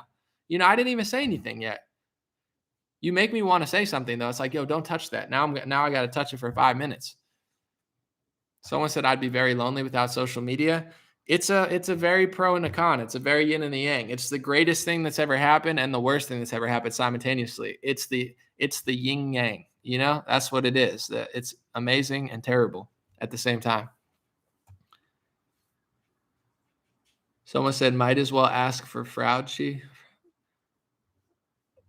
Some people are like wired this way, and I get it because I've had moments like this too, but like some people are wired like, if you don't agree with Trump, you're a liberal. And it's just like, no. And it's like, if you don't agree with Fauci, you're a right-wing lunatic who needs to study the science. And it's like, do you know who Carrie Mullis is? No. Do you know who Luke Montagnier is? No. Do you know who Watson and Crick is? No. Do you know who the Wright brothers are? No. It's like, so you don't really know science. You just watch Fauci on television. So it's this weird thing that I'm starting to see. And I'll give you guys like a little window into why I think I don't get that much hate from left-wingers. It's because I don't even live in that reality. Like a lot of right-wingers, all they do is fight with liberals. Like they act like they hate it, but that's all they know. It's like every day it's like, I'm mad at Ilhan Omar, and all they do is fight. I don't do that. So for the most part, left-wingers leave me alone, even though I diametrically disagree with like everything they're doing. I think if you listen to health coaches and life coaches and motivational people, their advice is like the opposite of what Democrats tell you to do. It's like, you know, don't play the victim, go do this. And they're like, sit home and hate yourself and, you know, hate your skin color and watch Fauci. It's like, don't. But anyway, you know, some people are wired where it's like, if you disagree with Trump, you are the other side. And they're like, if you disagree with Rachel Maddow, you are the other side. And it's so damaging to like the evolution of America, where it's like people are caught in binaries where it's like, if you don't say exactly what I want you to say, you must be China. And it's like, what?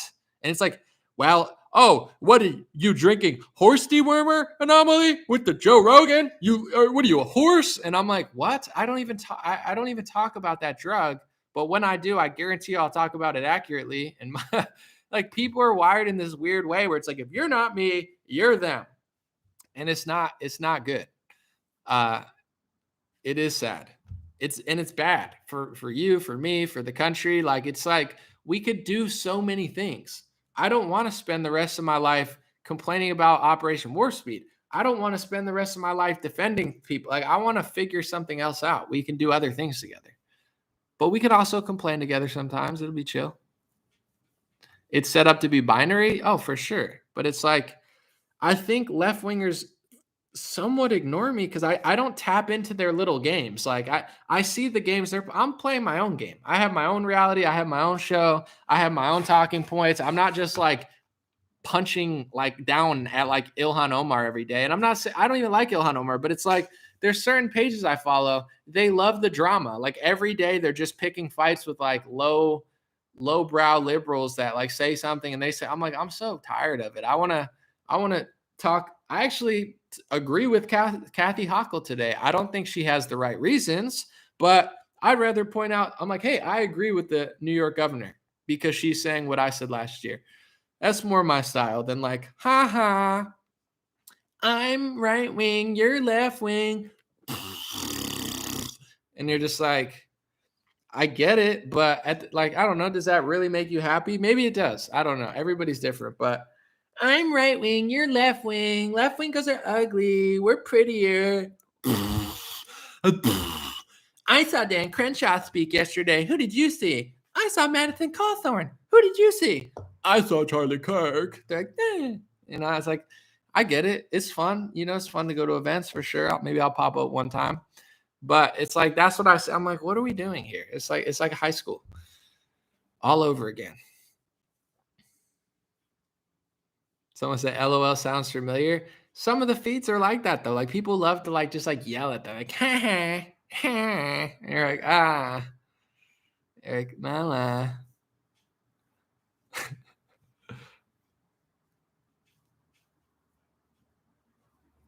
Someone said left wing and right wing isn't important when it's being mandated and our freedoms are disintegrated.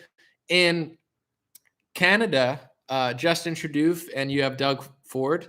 You have the left wing in Canada. The left wing is fully blown insane and they want to mandate it on airplanes. And then the right wing is Doug Ford, who's also doing lockdowns. So those are your two options in Canada. You either have Justin Lockdown Trudeau, kicking you off of airplanes and basically holding you captive in your own country, or Doug Ford, who does the same thing. So there is no option. It's totally an illusion of choice in Canada. There's literally no option. In America, it's similar, but there's a different dynamic. The left wing in America, apparently they're done locking down, or they say they're done locking down for now, which is nice, but they're also doing, mandates, and in some cases, not the whole country. Thank God we have states and diversity. Thank God, because there's some Democrat senators who are speaking against it. And then there's people like New York who they're pushing this stuff. So that's what the left is doing. It's a mixed bag of authoritarianism, but not as bad as Canada. And then on the right wing, you have some winners and some people pushing back.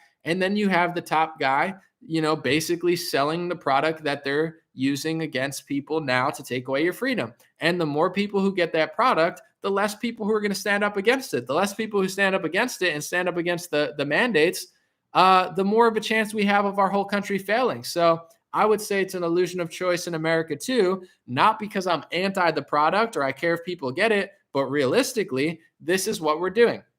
How many people are willing to not go to sports games, even though they're fully vaccinated, to stand with the people losing their freedom? Not many. Pretty much everybody who gets that card is going to use it in some way because that's their privilege for this society. So even though Trump says he's helping by saying he's against mandates, he's still pushing people to get the product, which is then going to lead more people to getting it. And I guarantee you that the more likely scenario than herd immunity based on Omicron and Delta is the more people who get it, the less people who are, willing to buck the system a little bit. If everybody in the NBA got it, including Kyrie Irving, people would still be getting sick.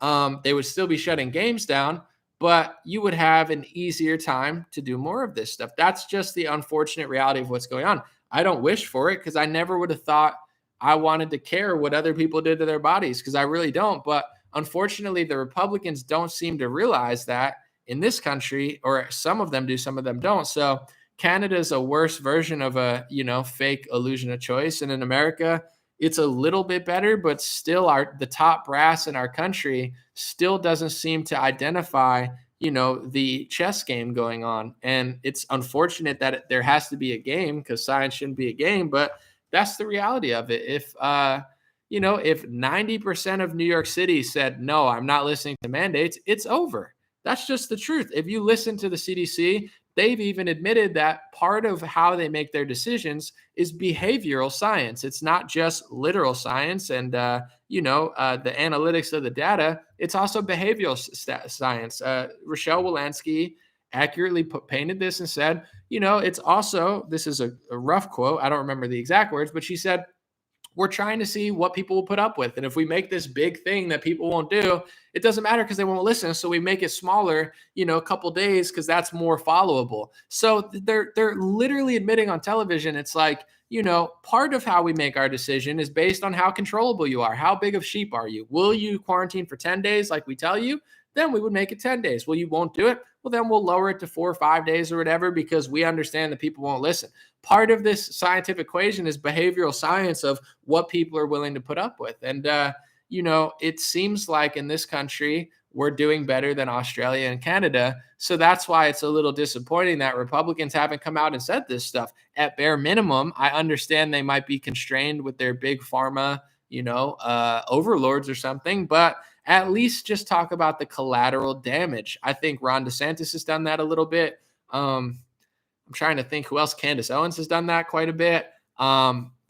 Besides that, I haven't heard a clear narrative out of the right wing of like, this is the serious collateral damage that all this is causing. We're not anti-conspiracy theory, whatever. We're science-driven Americans who want to talk about the science of the collateral damage to all of these restrictions and all of these lockdowns and all of this forced mask and forced injection. We're not anti this or that. We want to have an accurate scientific discussion about the collateral damage this is causing physically, financially, mentally, and psychologically to elders, to children, and to people. I've said for a while, for elders, when you're old and you get locked down for 3 months, your body might be done at that point because you're walking around, you're seeing friends, you're told to lock down, your muscles and your bones don't work anymore. It's not that easy when you're old. So the amount of collateral damage they did on elderly with the lockdowns, physically, mentally, and psychologically, I'm sure when it's all said and done, if they did a real study, that they hurt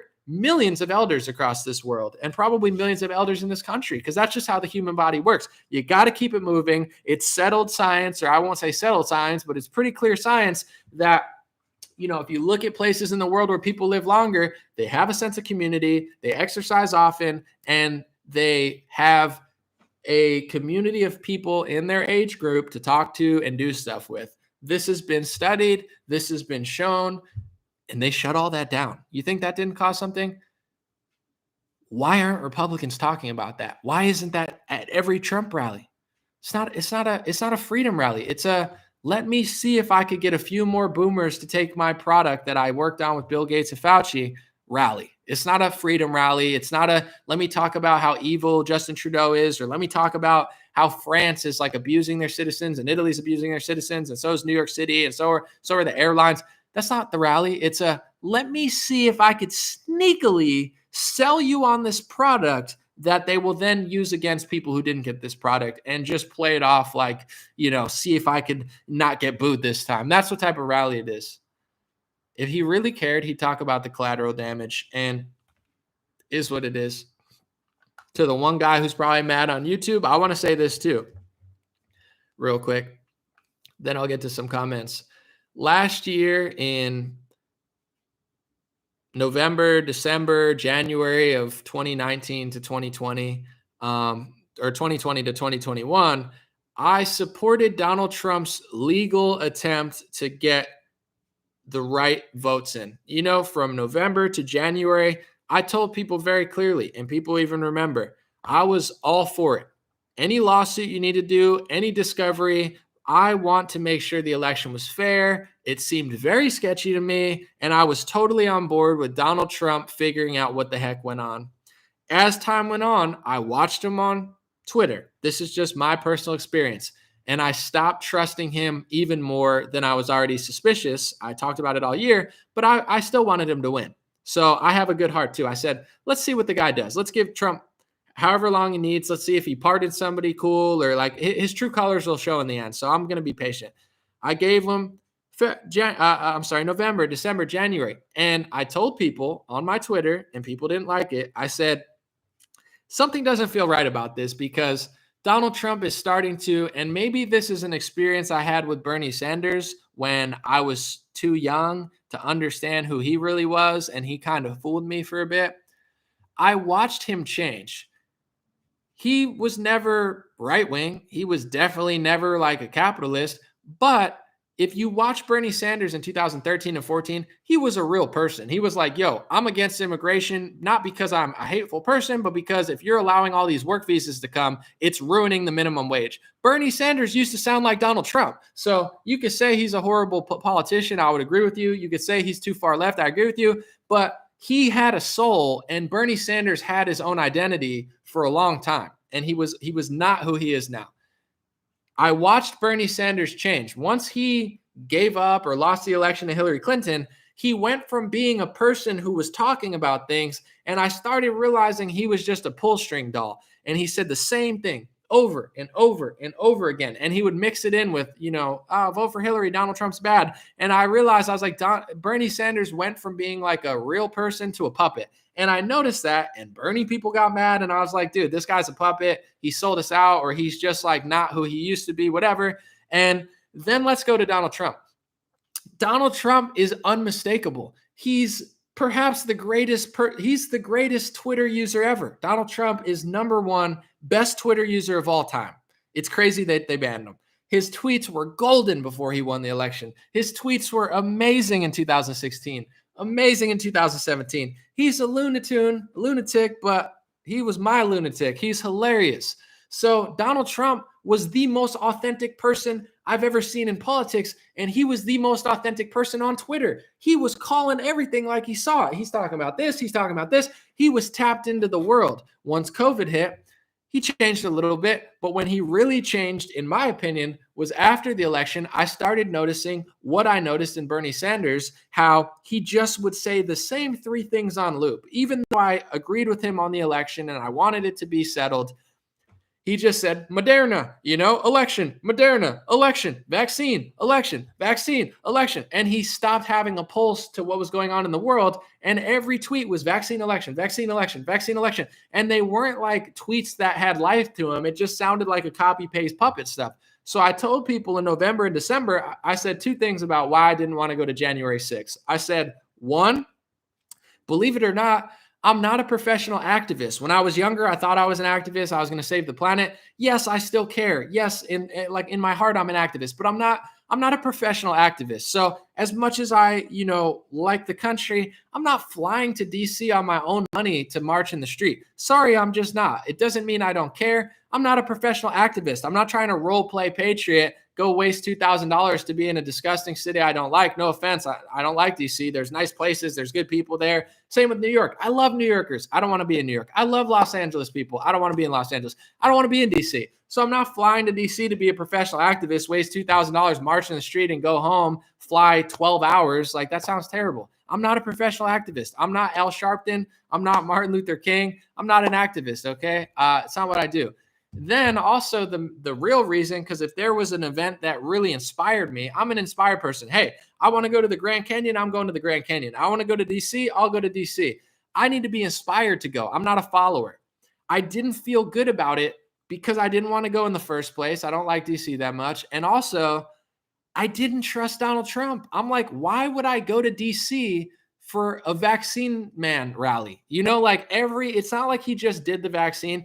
Every tweet was about a vaccine for like November. He ramped it up even more than he did all year. It's like once he lost the election, vaccine, he turned into the candy man like overnight. He didn't talk about it it's not like he just sells the vaccine. I don't care. It's his whole world now. He's like the Willy Wonka of vaccines. Every time he talks, he doesn't talk about tyranny. He doesn't talk about, he just vaccine. So I told people, I said, not only am I not a professional activist, I don't trust vaccine man. He sounds like worse than Bill Gates. Bill Gates, to his credit, although I disagree with almost everything he believes, he tells people more truth about the vaccine. He'll be like, listen, we're learning about side effects, long-term effects, blah, blah, blah. He is somewhat more transparent in a weird way because he's just more well-spoken. Donald Trump is like a pull string doll. He's like, I saved the world from the Spanish flu, 100 million lives saved, everybody. It's the greatest invention ever. And I'm like, who is this guy? This is not the Donald Trump from 2019.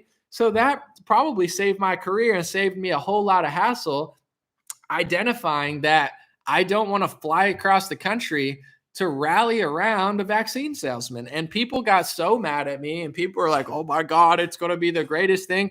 And it ended up being a total trap, whether it was purposely set up like that, whether it was nefarious, whether a few bad actors, ruined it for the whole bunch. I don't believe that. I think that most people there had no idea about that. I would go as far as to say, I don't have any knowledge about it, but I would think probably way over 90-something% of people there literally were just there to hang out, listen to Trump, and, make themselves feel heard, just like anything. Most people did not know about this stuff. I knew nothing. I thought it was just going to be listen to Trump talk and go home. Conservatives are very peaceful. Conservatives are most of the time not doing like that type of stuff. They're not looting. They're not doing that type of stuff.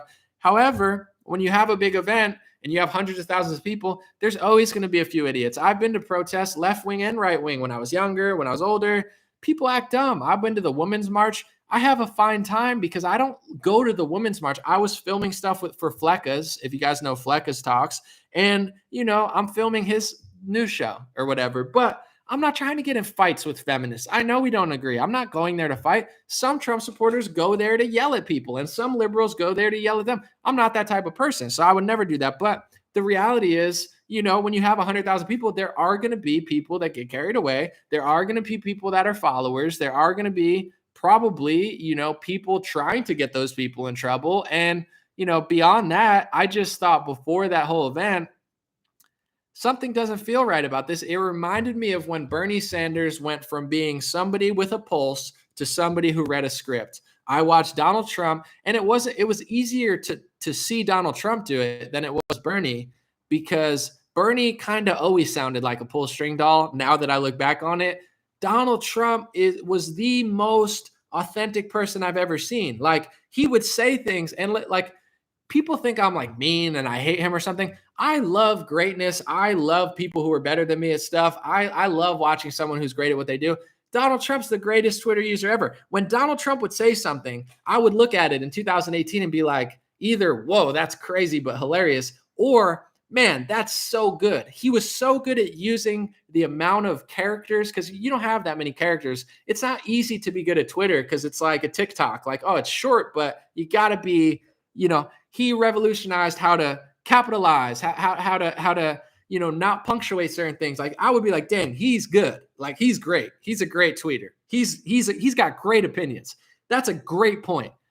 It wasn't hard to see the switch in Trump, because he went from being the greatest thing I've ever seen on Twitter to like a vaccine salesman who said Moderna, like the same copy paste tweet too much. And I'm like, I'm not going to a rally if this guy's going to act like a pharma puppet. So people got mad at me, but I'm like, yo, I'm not emotionally obsessed with Trump. I don't emotionally hate Trump. I'm not emotionally attached to my thought of who I think he was or I thought he was.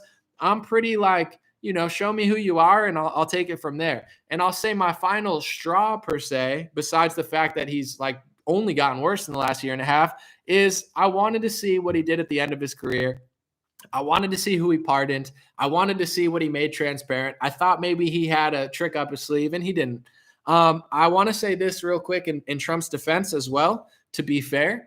I watched Glenn Greenwald's Rumble video about a semi-insider take on why Trump didn't pardon Assange or Snowden. And Glenn Greenwald did a great video, being somebody somewhat in the know, of why he thinks Trump didn't do it. And in his defense, there's two reasons. And one of them, you know, Trump has never liked whistleblowers. He only pretended to win the election. He's never been a fan of whistleblowers. But also, you know, Glenn Greenwald seems to think that Trump had no leverage after January 6th. So not only did Trump screw over his supporters and screw over himself with just, you know, a sloppily done event. I'm not blaming him completely. Like, I don't think it's all his fault, but, you know, it's five-dimensional chess. It's not a good move. He played himself. He played his supporters. The people who benefited from that day politically were Democrats. They got the highest ratings on their television show. They got to treat everybody like terrorists and get the FBI to call everybody. You know, the Republicans did not win anything on that day. But in general,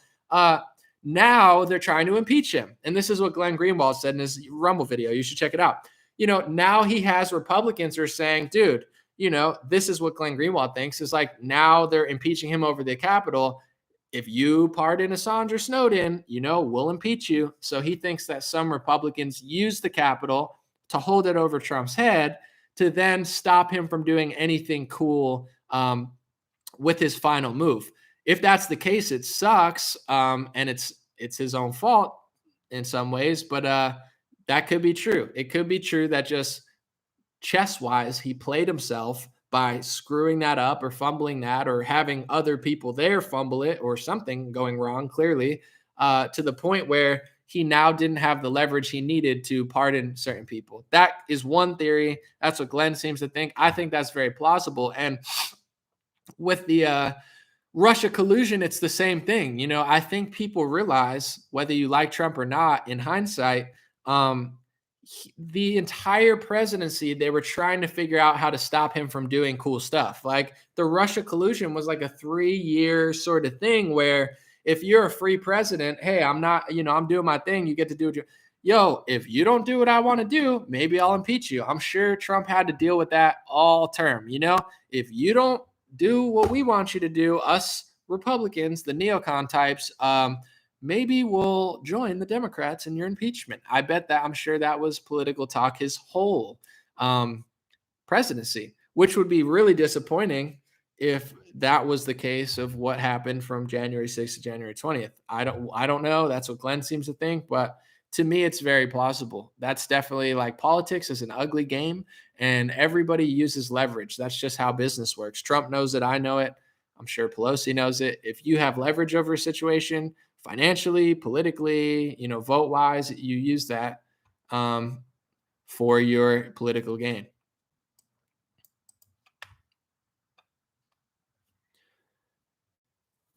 Let me see how much time. 1:39. I'll answer a few more and then I'm going to take off.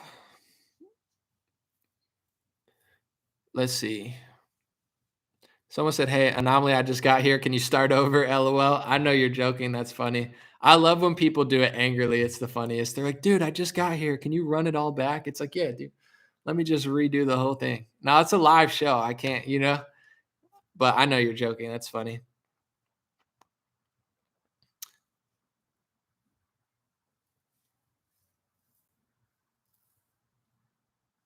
Someone said, I'm not reading that. That's gross. Someone said, not sure about his stocks or his platform. I'm not going to get into his finances or stocks because I don't like to be a sneaky person, right? I don't like to dive into people's personal life. I'm not that type of person. I'm not that type of like grimy, sneaky journalist.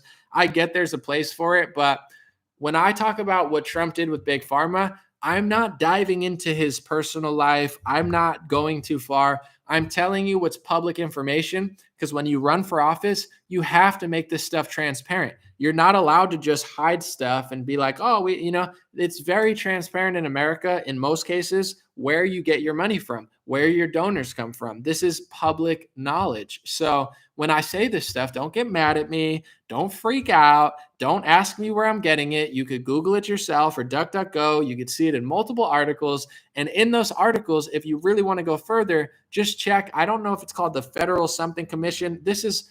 You have to make this stuff public when you run for office. So this isn't really controversial or hard to find. But in general, when Trump won the election, he took money for his inauguration. Although he said, I don't need your money. He took money, I believe, from Dow, Bank of America, $1 million, and from Pfizer. So Trump took $1 million from Pfizer in his inauguration to pay for his inauguration. Shortly after that, he put Alex Azar, who was a pharmacy lobbyist and a pharmacy bigwig, big pharma bigwig. He put a pharmacy lobbyist at the head of HHS. HHS is supposed to oversee the NIH, the CDC, the FDA. It's a very high position. So Robert F. Kennedy Jr. seems to think, I don't know if this is true, but he was talking to Trump, so he would know better than me. And he said that Trump was interested in doing things with Robert F. Kennedy Jr. until he took $1 million with Pfizer. Then he sided with Fauci and Alex Azar and put a pharmacy lobbyist at the head of HHS.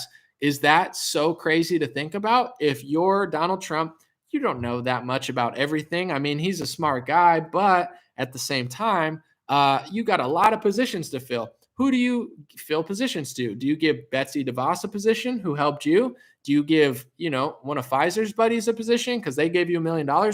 I'm sure that weighs into his equation. As much as people think it doesn't, if you don't need $1 million, then don't take $1 million. He didn't need it. I'm sure he didn't, but that's a lot of money. If you pay $10,000, $20,000, $30,000 to, a special dinner, you could talk to Don Jr. or something. This is just how politics works. Like in the Joe Exotic documentary, what's it called? Tiger King 2, they talk about how if you gave enough money at a donor fund thing, you can talk to high-level people.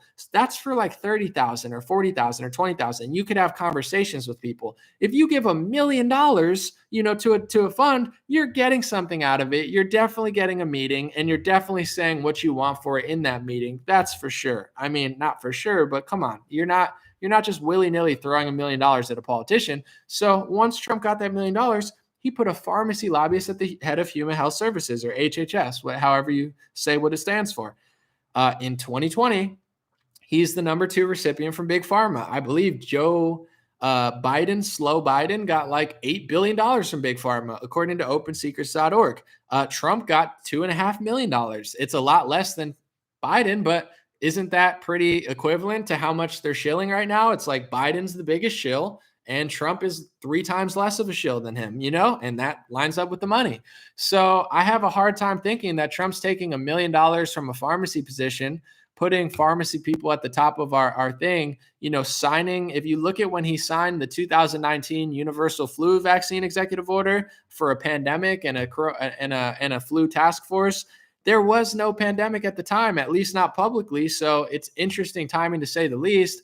I have a hard time thinking that money didn't play an equation in all of this and some sort of lobbying.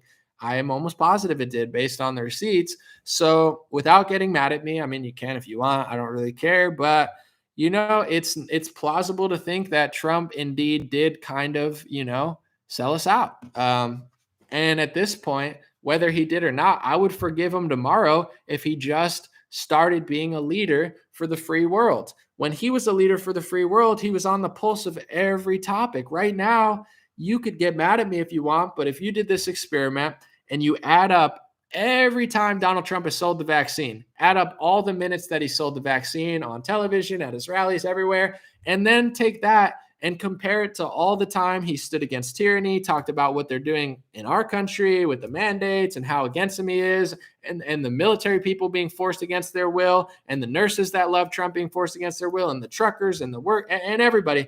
Take the amount of time he's spoken strongly against that, and it's 10-1, if that, in pro of just selling the product. So he doesn't have a real agenda against this stuff. He sells his product, sells his product, sells his product, sells his product, sells his product, and then says, yeah, freedom or whatever. That's not a stance. And you could lie to yourself if you want, but if you listen to Donald Trump in 2016, he has balls. If you listen to Donald Trump in 2017, he has balls. If you listen to Donald Trump in 2018, he has balls. If you listen to Donald Trump in 2019, he has balls. If you listen to Trump in 2020, he has balls. If you listen to Trump in 2021 or 2022, he sounds like a castrated dog. He doesn't sound the same. He doesn't act the same. His body posture is not the same. He sounds like someone who's been castrated. He doesn't sound the same. He doesn't sound as strong because he's not a dumb person. So he knows he's not the Trump that he used to be. He knows that he's not what he promised his fans, and he knows what he's doing. He's selling this product 10 to 20 times more than he's taking a disciplined stance against mandates. In fact,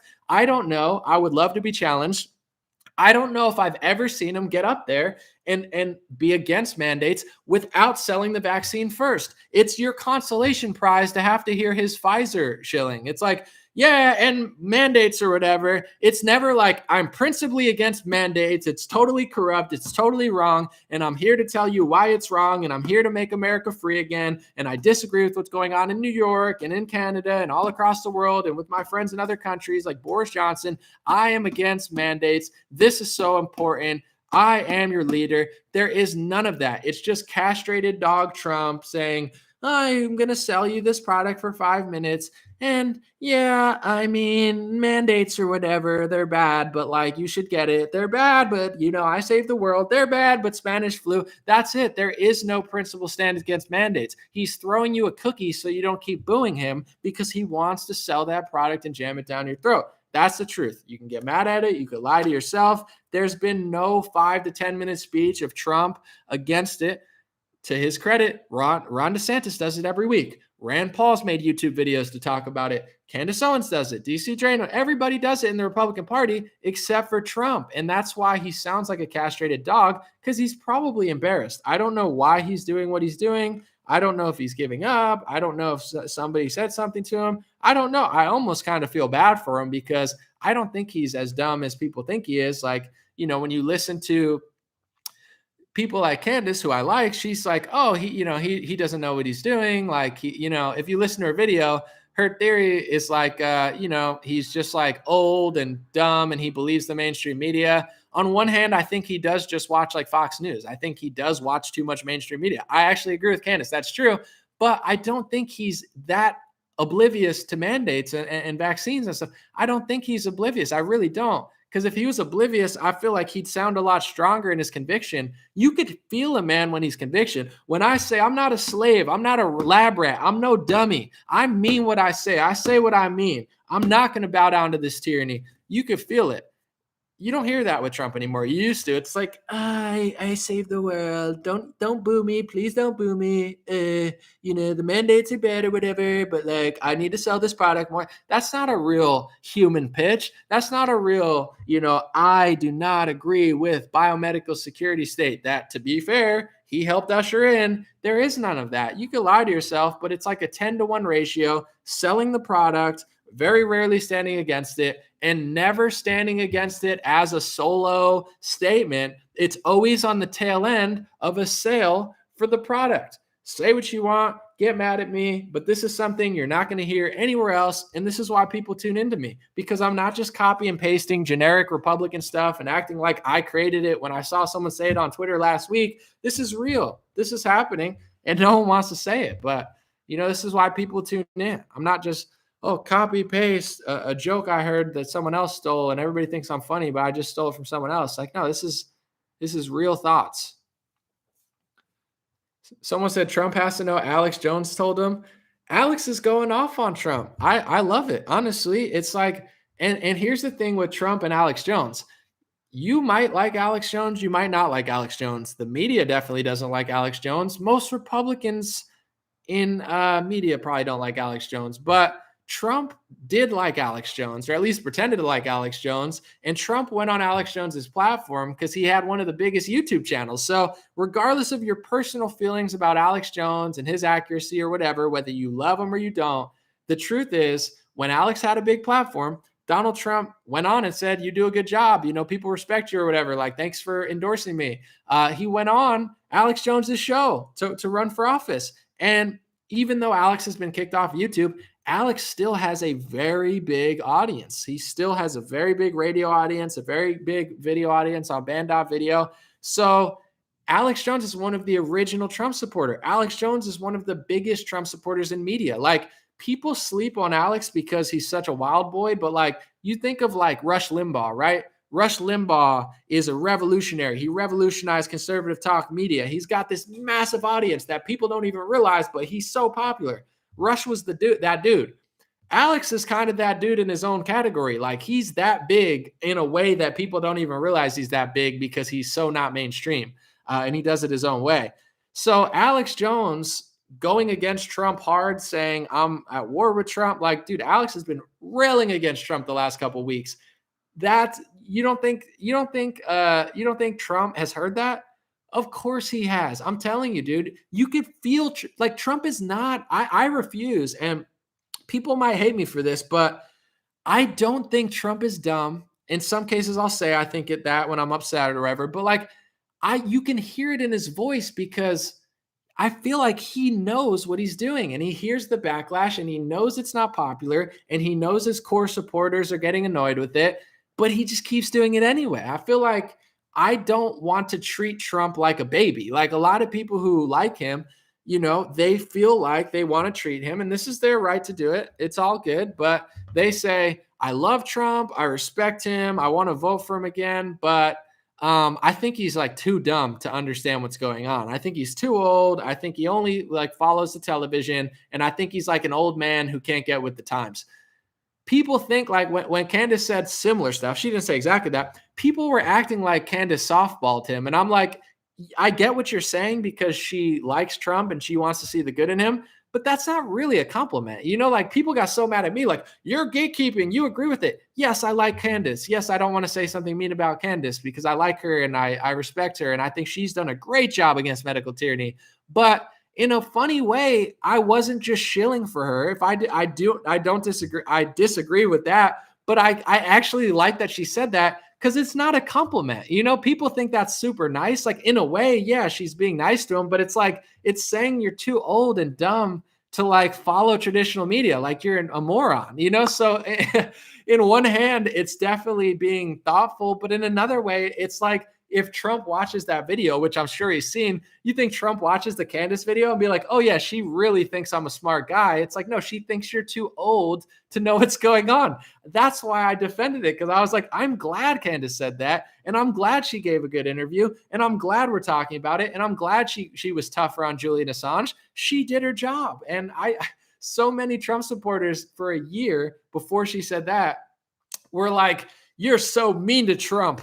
I think he's dumb. I think he's foolish. I think he doesn't know what he's doing. And I'm like, am I really meaner than you? You know, you could say I'm meaner than you, but like people who say that, I'm saying Trump is a man. I think he's a big boy, and I think he's screwing up, and I think he knows it. And you're saying he's too dumb to know what he's doing. I like him and I respect him, but he's oblivious. It's like, that's not really a compliment. You know, it's really not. It's kind of like saying you think he's like clueless. When we all loved Trump, nobody thought he was clueless. We all thought he was clued in. That's why we liked him. He's clued in. He's tapped in. He knows all this stuff. That's why we liked him. If he was clueless, nobody would have voted for him in 2016. I'm voting for Trump because he's completely oblivious. No, nobody did that. Everyone's like, I'm voting for him because he's like the real deal. So in a weird way, I'm not doing this to be mean. I feel like in my own thoughts, I am giving him more of like a, you got something on your face sort of thing, rather than like, Trump, you look great. Oh my God. He's got spaghetti sauce all over his face. And you're like, Trump, you look stunning. You look amazing. It's like, to me, I'm like, bro, I'm not hating you. I thought you were the man. You were my favorite human on planet Earth, Donald Trump. You were my favorite human on the whole planet for a long time, for years. I liked you more than everybody else. But you got spaghetti face on your sauce, guy. You are not the same person you were 2 years ago. You got to move on, big guy. You got to start standing up for the people, big guy. You got to start railing against the biomedical security state that you helped usher in, big guy. And if you don't make it a top 1, top 2, top 3, top 4, top 5 priority, my guy, people are going to say you don't got spaghetti sauce on your face, but you got spaghetti sauce on your face, dog.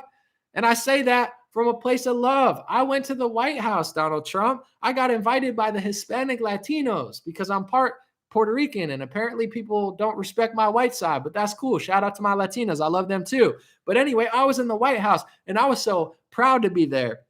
I was so grateful to be there. I'm still grateful I went there. But here's the thing, Donald Trump. If you get back into office and you keep acting the way you're acting, I will decline the White House invite because I don't respect you as a leader in the same way I used to. I don't want to go to your White House anymore.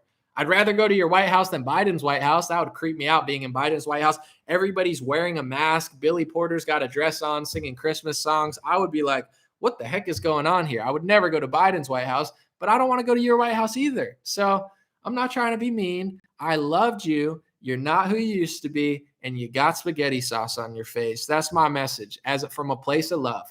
I don't think you're too dumb to watch, media. I don't think you're too big of a fool to understand what's going on. I don't think you're too old or too naive. I think you got spaghetti sauce on your face.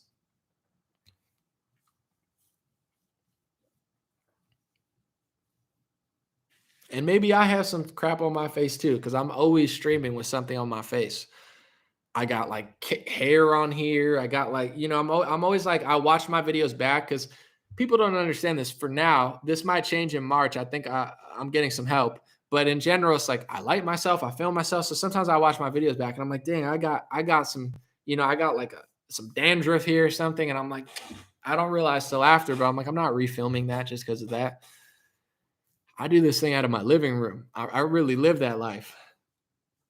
Someone said I never noticed. Good. Thank goodness. But no, like recently I did a video, like a little joke video on Instagram, and there's always something on me. Like I'm always screwing up just a little bit, but it's okay. Someone said Biden doesn't have a White House, just a child's desk with a set. It is really weird that Biden keeps doing like weirdo sets and stuff. It's creepy. Like, it's just like, dude, if you're in the White House, just do the White House sets. I'm not saying he's not there, but clearly he feels the need to like make a little White House set. It's like, I get it. We all want to role play. Maybe he's on the road or something. He wants like a little Fisher Price set behind him to make him feel like he's a big boy when he's in Delaware or something. But, I would say you could probably do a better job with the set. It looks very like fake, like it's just like he's like getting a vaccine and they like turn in the windows fake. It's like, it's just kind of creepy. Like, Can't you just put an American flag behind you or something? You got to like role play. I'm back home, but I'm really not. Someone said Trump has some Fauci sauce on his face. That's funny. He's like, I love Tony. He's like, call me Tony. Call me Tony. Dude, the Bill O'Reilly interview is so funny. He's like, why didn't you fire Fauci? I don't even know if Trump has the power to fire Fauci. So I wouldn't have even cared if Trump was honest about it. I'm not asking him to do everything, but just be honest. He's like, I get along with Fauci. He called me Fauci. He called me Tony. He said, it's like, everything's like a little story to Trump. Like he can't just answer the question. He's like, when Biden fell down the stairs, I'm big and strong. Call me Tony. He said, call me Tony. And I was like, Anthony or Tony? Call me Tony. He can't throw the baseball very far. And it's like, yes, but what about the question you just asked? He's like, I'm like, dude, it's always like a story. Like someone's like, why did you allow H-1B work visas to undermine your own, workers? And he's like, Biden fell down the stairs, a slippery slope. He slipped up the slope. He's like, remember Afghanistan? Obama did such a bad job with H1N1 flu. I did a good job with the corona, and Biden did a bad job with the flu. And you're like, that was not the question. Like he loves to tell like a long story. The worst talking point. I'm so glad I'm not just a yes man that has to like pretend like everything he does is awesome, because it's so much funnier to not do that. But he always tries to say like, oh, Obama and Biden messed up so bad with H1N1. Maybe, but they didn't lock the whole country down. So by default, I respect that more than what you did in 2020. I don't respect what they did with their whole presidency, but like, that's such a dumb talking point. Like, very few people were affected negatively from the H1N1 flu because Obama didn't go full lockdown psychopath over it. So when I was a kid, it was pretty much like, yo, there's like an H1N1 thing and nothing happened. And it was awesome. And I would have preferred COVID to be that way if you didn't do all those things. So it's like, what a losing argument to be, remember H1N1 flu? And it's like, no one remembers it because it wasn't that big of a deal on a global scale. You remember how nobody did anything for H1N1 flu, and for COVID we locked down and gave all our money to Pfizer and Moderna? Do you remember how much better it was? And it's like, it wasn't better. Nothing about anything you did in March was better than what they did about H1N1. Like, I like you more than I like Biden and Obama, but like, that's such a dumb talking point. Does he have nobody in his camp that's like, yo, that's not a good talking point? Like, remember H1N1 flu when T-Pain was on the radio? And everybody was so scared, and we're done. And can you believe Obama didn't even lock down the country? Can you believe there was no masks available in the testing? It's like, yeah, it was awesome. Too bad you couldn't do that, Trump. It's like the worst time. Nobody wants to tell them, like, sir, you're the best, sir. Please invest in Getter, sir. Please give me your money, sir. Maybe when you're gone, I could be the next person in line. Please let me go to Mar-a-Lago. Please endorse me. Please get me on your super PAC. Please. Like, I'm just like, no, that's a dumb talking point. I don't, maybe that, is there anybody? Maybe I'm wrong. Someone said I'm very disrespectful. You spelled funny wrong, but it's okay. Not everybody can type. Is anybody, any Democrat, any Republican, anybody who likes Trump, anybody who's skeptical, does anybody think in their head like, yo, this really appeals to me? Man, H1N1 was a disaster and like COVID just went so smooth. Nobody thinks that way. I'm just funny. I mean, am I disrespectful? Probably. You probably shouldn't say these things about the former president, but it's too late. The internet made me do it. I'm sorry. I'm a child of the internet. I grew up playing video games and yelling at people with mics on my head. I'm sorry. Lord forgive me.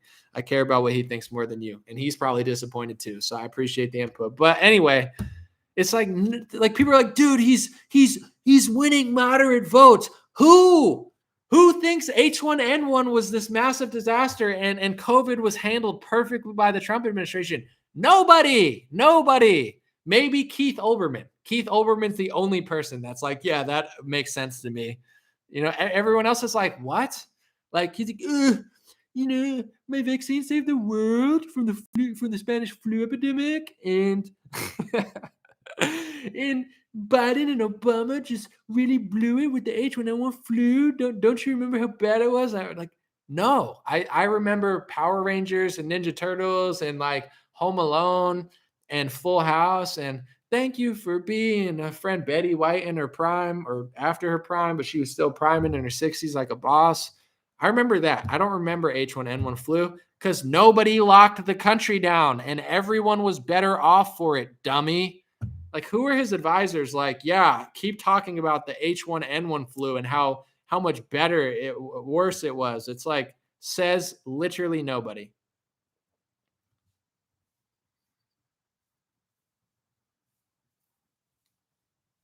Someone said my ex. Yeah, maybe your ex is the only person that appeals to. How many people are here? All right, I'm going to roll out. Someone said Trump's biggest mistake. It's just kind of funny, though. Am I disrespectful? Probably, right? You should probably be like, hello, sir. You know, like when the president's in the room, you should be like, sir, yes, sir. Like, I come from that background. I stand for the flag.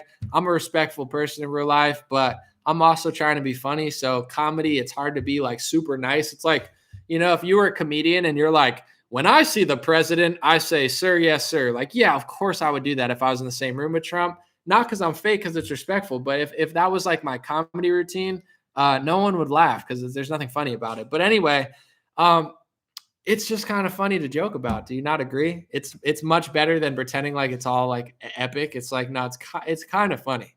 It's actually really funny. And I feel like I'm better off for making fun of it. I feel better.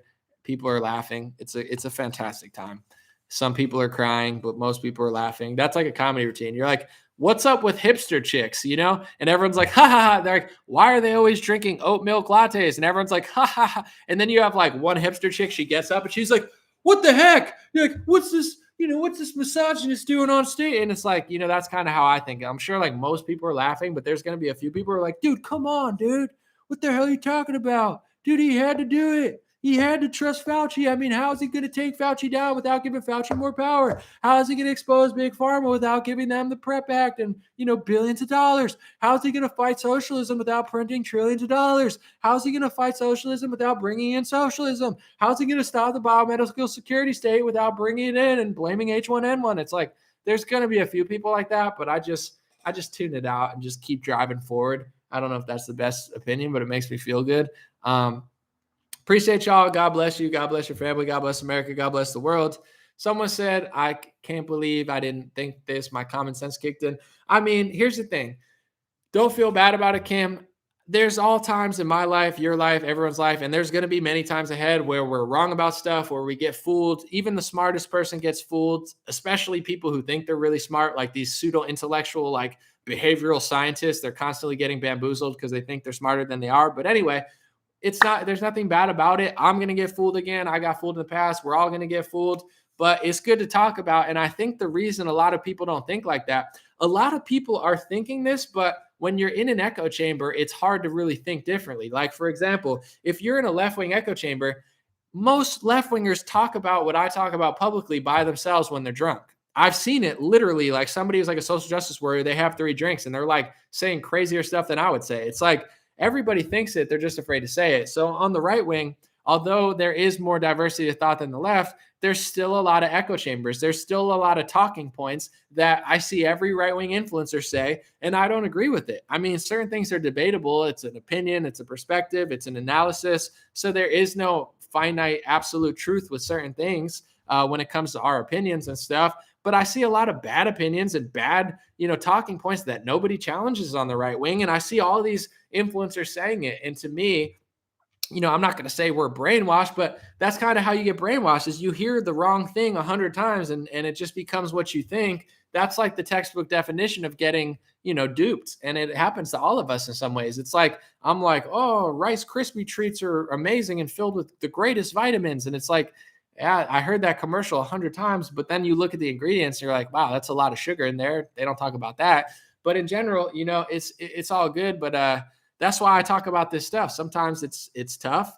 Sometimes it's hard, but it's like it's a basic, honest, obvious, common sense sort of thing that nobody wants to talk about. Somebody just said, I'm a turncoat. I don't want to entertain this stuff all day, but it's like, this is the binary thinking. If you don't agree with everything all the time, you're a turncoat. I don't take money from Pfizer. I don't take money from Moderna. I don't take money from the military industrial complex. I don't have $200 million from Sheldon Adelson funneling into my bank account. I'm not the one being paid off to do things that aren't in your interest and claim that I'm America first. I don't have that. I have my conscience clean. I can sleep good at night.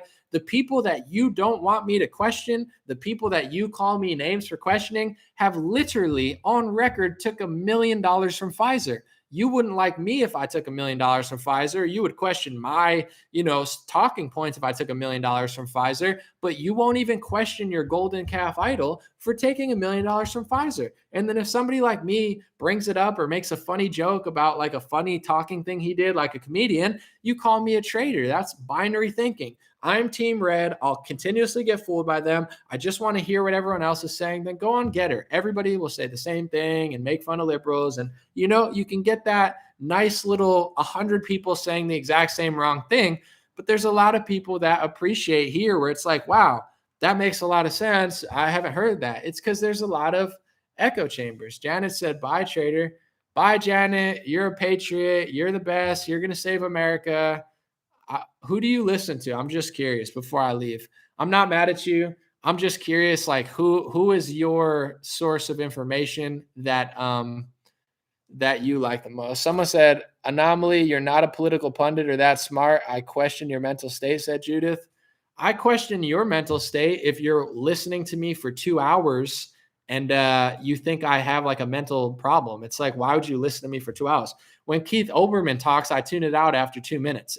If you paid me $10,000 to listen to Keith Olbermann for 2 hours, I might decline just for my own mental health. So if you think I have a mental problem or I'm not that smart, why would you listen to me? There's thousands of people I think aren't that smart, and I don't usually give them the time of day. What I do is listen to people that are left-wing and right-wing that I think have value. Glenn Greenwald, we have a very different take on politics, but there's value there. So I listen to it. Tucker Carlson sometimes. There's value there sometimes. So I listen to things that have value. If you don't think I have value and you don't think I'm smart and you think I have some sort of brain illness or something, why would you listen to me for 2 hours? There might be something wrong with you at that point. Or maybe it's funny. I don't know. Maybe you laughed a few times. Maybe you learned something you didn't know, or you heard something you didn't want to hear. Maybe that's the problem. Maybe no one wants to say certain things that happen and I don't care because it's funny or true. So it's all good. I want to see real quick if that other lady answered. Someone said, fine, I don't listen to you that often. No, I'm not. I don't care, but I'm just saying. Someone said, because you need to be told. Okay, you are the authoritarian figure. I appreciate it. You set me straight. You got me thinking, and I will change my ways because of your comment. You didn't specifically say anything of value. You didn't make like a interesting or wise point of any sort. You just tried to say there's mental problems with me when I'm happy, I'm healthy, I'm very successful, I'm very chill. I'm very fair. I think maybe that bothers you. I think even when I say certain things about Trump or other people or whatever, I usually try to be as fair as possible. And maybe that bothers you. I'm just curious, like, who do you tune into? I'm not mad. I'm just like, who is your source of truth? Who really gets your gears going for the country? Green says they know you're right. Deep down, they know. There's one guy on YouTube. I'm not going to say his name. He cries about me all the time, and I see him there for 2 hours. It's like, for sure, they're obviously listening because they think there's something honest here, or I give them attention, or I actually communicate with people and have dialogue. There's got to be a reason, but it's like, for sure. And I'm not even saying it to be mean, like, don't watch me. It's like, for your own mental sanity, if you don't like me or you think I'm dishonest, go watch somebody you think is more honest, because I don't think it's wise to spend that much time watching people that don't have value. So if there's no value here, I would prefer if you found the analyst that you think is more honest or more wise or more, truthful, and watch them, because I think that's how you'll learn. But I don't know. I'm going to end on this note. I'm not going to speak particular about these people because I don't know. God bless them. But in my life, with anything, I think when I struggled the most, even if you have talent or you're doing well in a certain field, when I struggled the most was when I was the most stubborn and when I was the most not confident and when I was the most thinking I knew it all. And I think no matter how old you are, this seems to be an issue for people in their teens and people in their 50s. It doesn't matter. It's like a personal thing. But when I started learning the most is when I started considering, what I didn't know. And I think that's why I learned so much. It's not that I think I'm so much smarter than everybody, but I have the discernment to listen to people, even if they are not who I agree with completely. I don't just like turn things down. I hate Joe Rogan because he said one thing. It's like, well, you're going to miss out on a lot of value because although you might not like Joe Rogan, he's got a lot of good guests who say a lot of interesting things. So, it's like a lot of people, it's 100% or 0%. I'm not really like that. I don't hate people. When I joke about Trump, I think it's kind of funny and Biden and stuff, but like, I don't spend that much energy hating them. And it's like, if Trump decided to be who he used to be and come back, I would give him the full credit and be like, yes, he's back to full form. He's just not, in my perspective. So, I think you'll learn a lot if you listen, and especially me. I say a lot of stuff that a lot of people are not saying. And if you have another source that says what I'm saying, that's cool. You don't have to listen to me. But, like this live stream that I did and like certain tabs, these are things that I don't see any other right-wing people saying. And whether you like me or not, there's value in what I'm saying because you could look it up on your own and realize that it's 100% obvious going on. So I feel like, the people that are the most upset, it's like you're not looking for new information. You're not looking for a different take on it. You're probably looking for someone who agrees with exactly what you already think and just call everybody else a turncoat who disagrees. I feel like that's probably what you're looking for. And I'm not even talking down about it because I do the same thing with stocks and I do the same thing with crypto. Yes, in the back of my head, I obviously know if I own a stock or a crypto, it could go up or down and I want to hear the truth. But I also kind of just want to hear somebody telling me I'm going to make a lot of money. So, I'm self-aware about it, but like, I love listening to people. Like if I own a crypto, they're like, yo, this is going to the moon. I'm like, yeah, I'm going to be rich, but it's probably not true, but I like to hear it. I'm like, yeah, I do the same thing with money. Cause I'm like, yeah, I'll be honest about it. But I'm like, I also want to try to find somebody who agrees with me and thinks that it's going to go high. I think that's basic human nature. Somebody says, so who do you want in 2024 before I leave?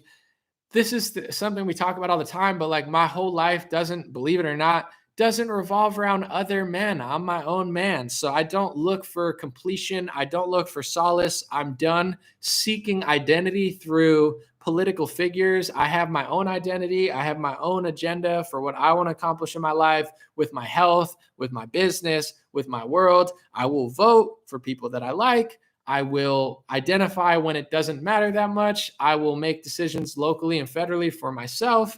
I will pay taxes, unfortunately. And that's kind of where I'm at. My whole life doesn't revolve around politics. And if you disagree with everything I say, if there's one thing you could take from this live stream, I think a lot of people would be healthier, happier, more successful, and more prosperous if they stopped revolving their whole life around thinking Donald Trump or DeSantis or Biden's going to save you and start to really piece together your life. Because whether Trump is there in 2024 or Biden is there in 2024 or DeSantis is there or Kamala is there or whoever's there, you still have to make a living and do your thing and figure out who you are and what you're doing. So if Trump wins in 2024, I'm not going to, jump ship and say, oh my God, I'm leaving the country or something. I'd rather him than Biden personally. But my life moves on. And I think what's defined me and what I do is doing it, so do whatever you love, figure out who you are, and don't just wait for a political savior to save you. Because that's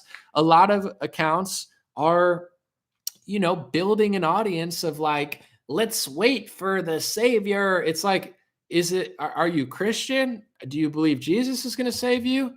That's one thing to me. That's a religion. But are you a Christian and you think Donald Trump is going to save you and you follow political accounts that tell you Donald Trump is like, they basically like paraphrase the Bible and put Trump as the character?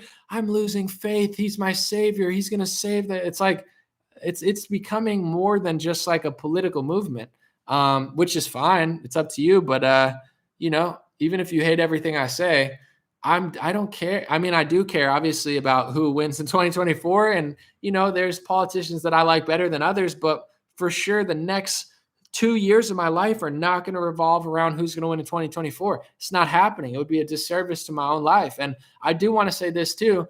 that mentality in left wing and right wing is ruining our country. Nobody's doing anything great anymore because everybody's running circles around Trump, whether they love him or hate him, and it's ruining our country. So, for example, the entire year, nobody wanted to hear what I had to say. Not nobody, but people were like, "Don't say that. Trump has the election. Don't say that. Wait till January 20th. Don't say that. Wait till Mike Lindell's symposium. Don't say that. Wait till 2024. Who do you want in 2024?" I'm starting to realize that they got you caught in this matrix of waiting for politicians. They got you waiting till 2020 when Trump's term was done, waiting till 2020 when Trump's election was done, waiting until January until the election was fully done, waiting until March because somebody on BitChute told you that there was going to be a big thing, waiting until, Mike Lindell told you August he was going to come back, waiting until 2024. It's this whole game of waiting. I'm not waiting. I'm not waiting for DeSantis or waiting for Trump or waiting for Kamala or Biden. Like that, my whole life does not revolve around what happens in 2024.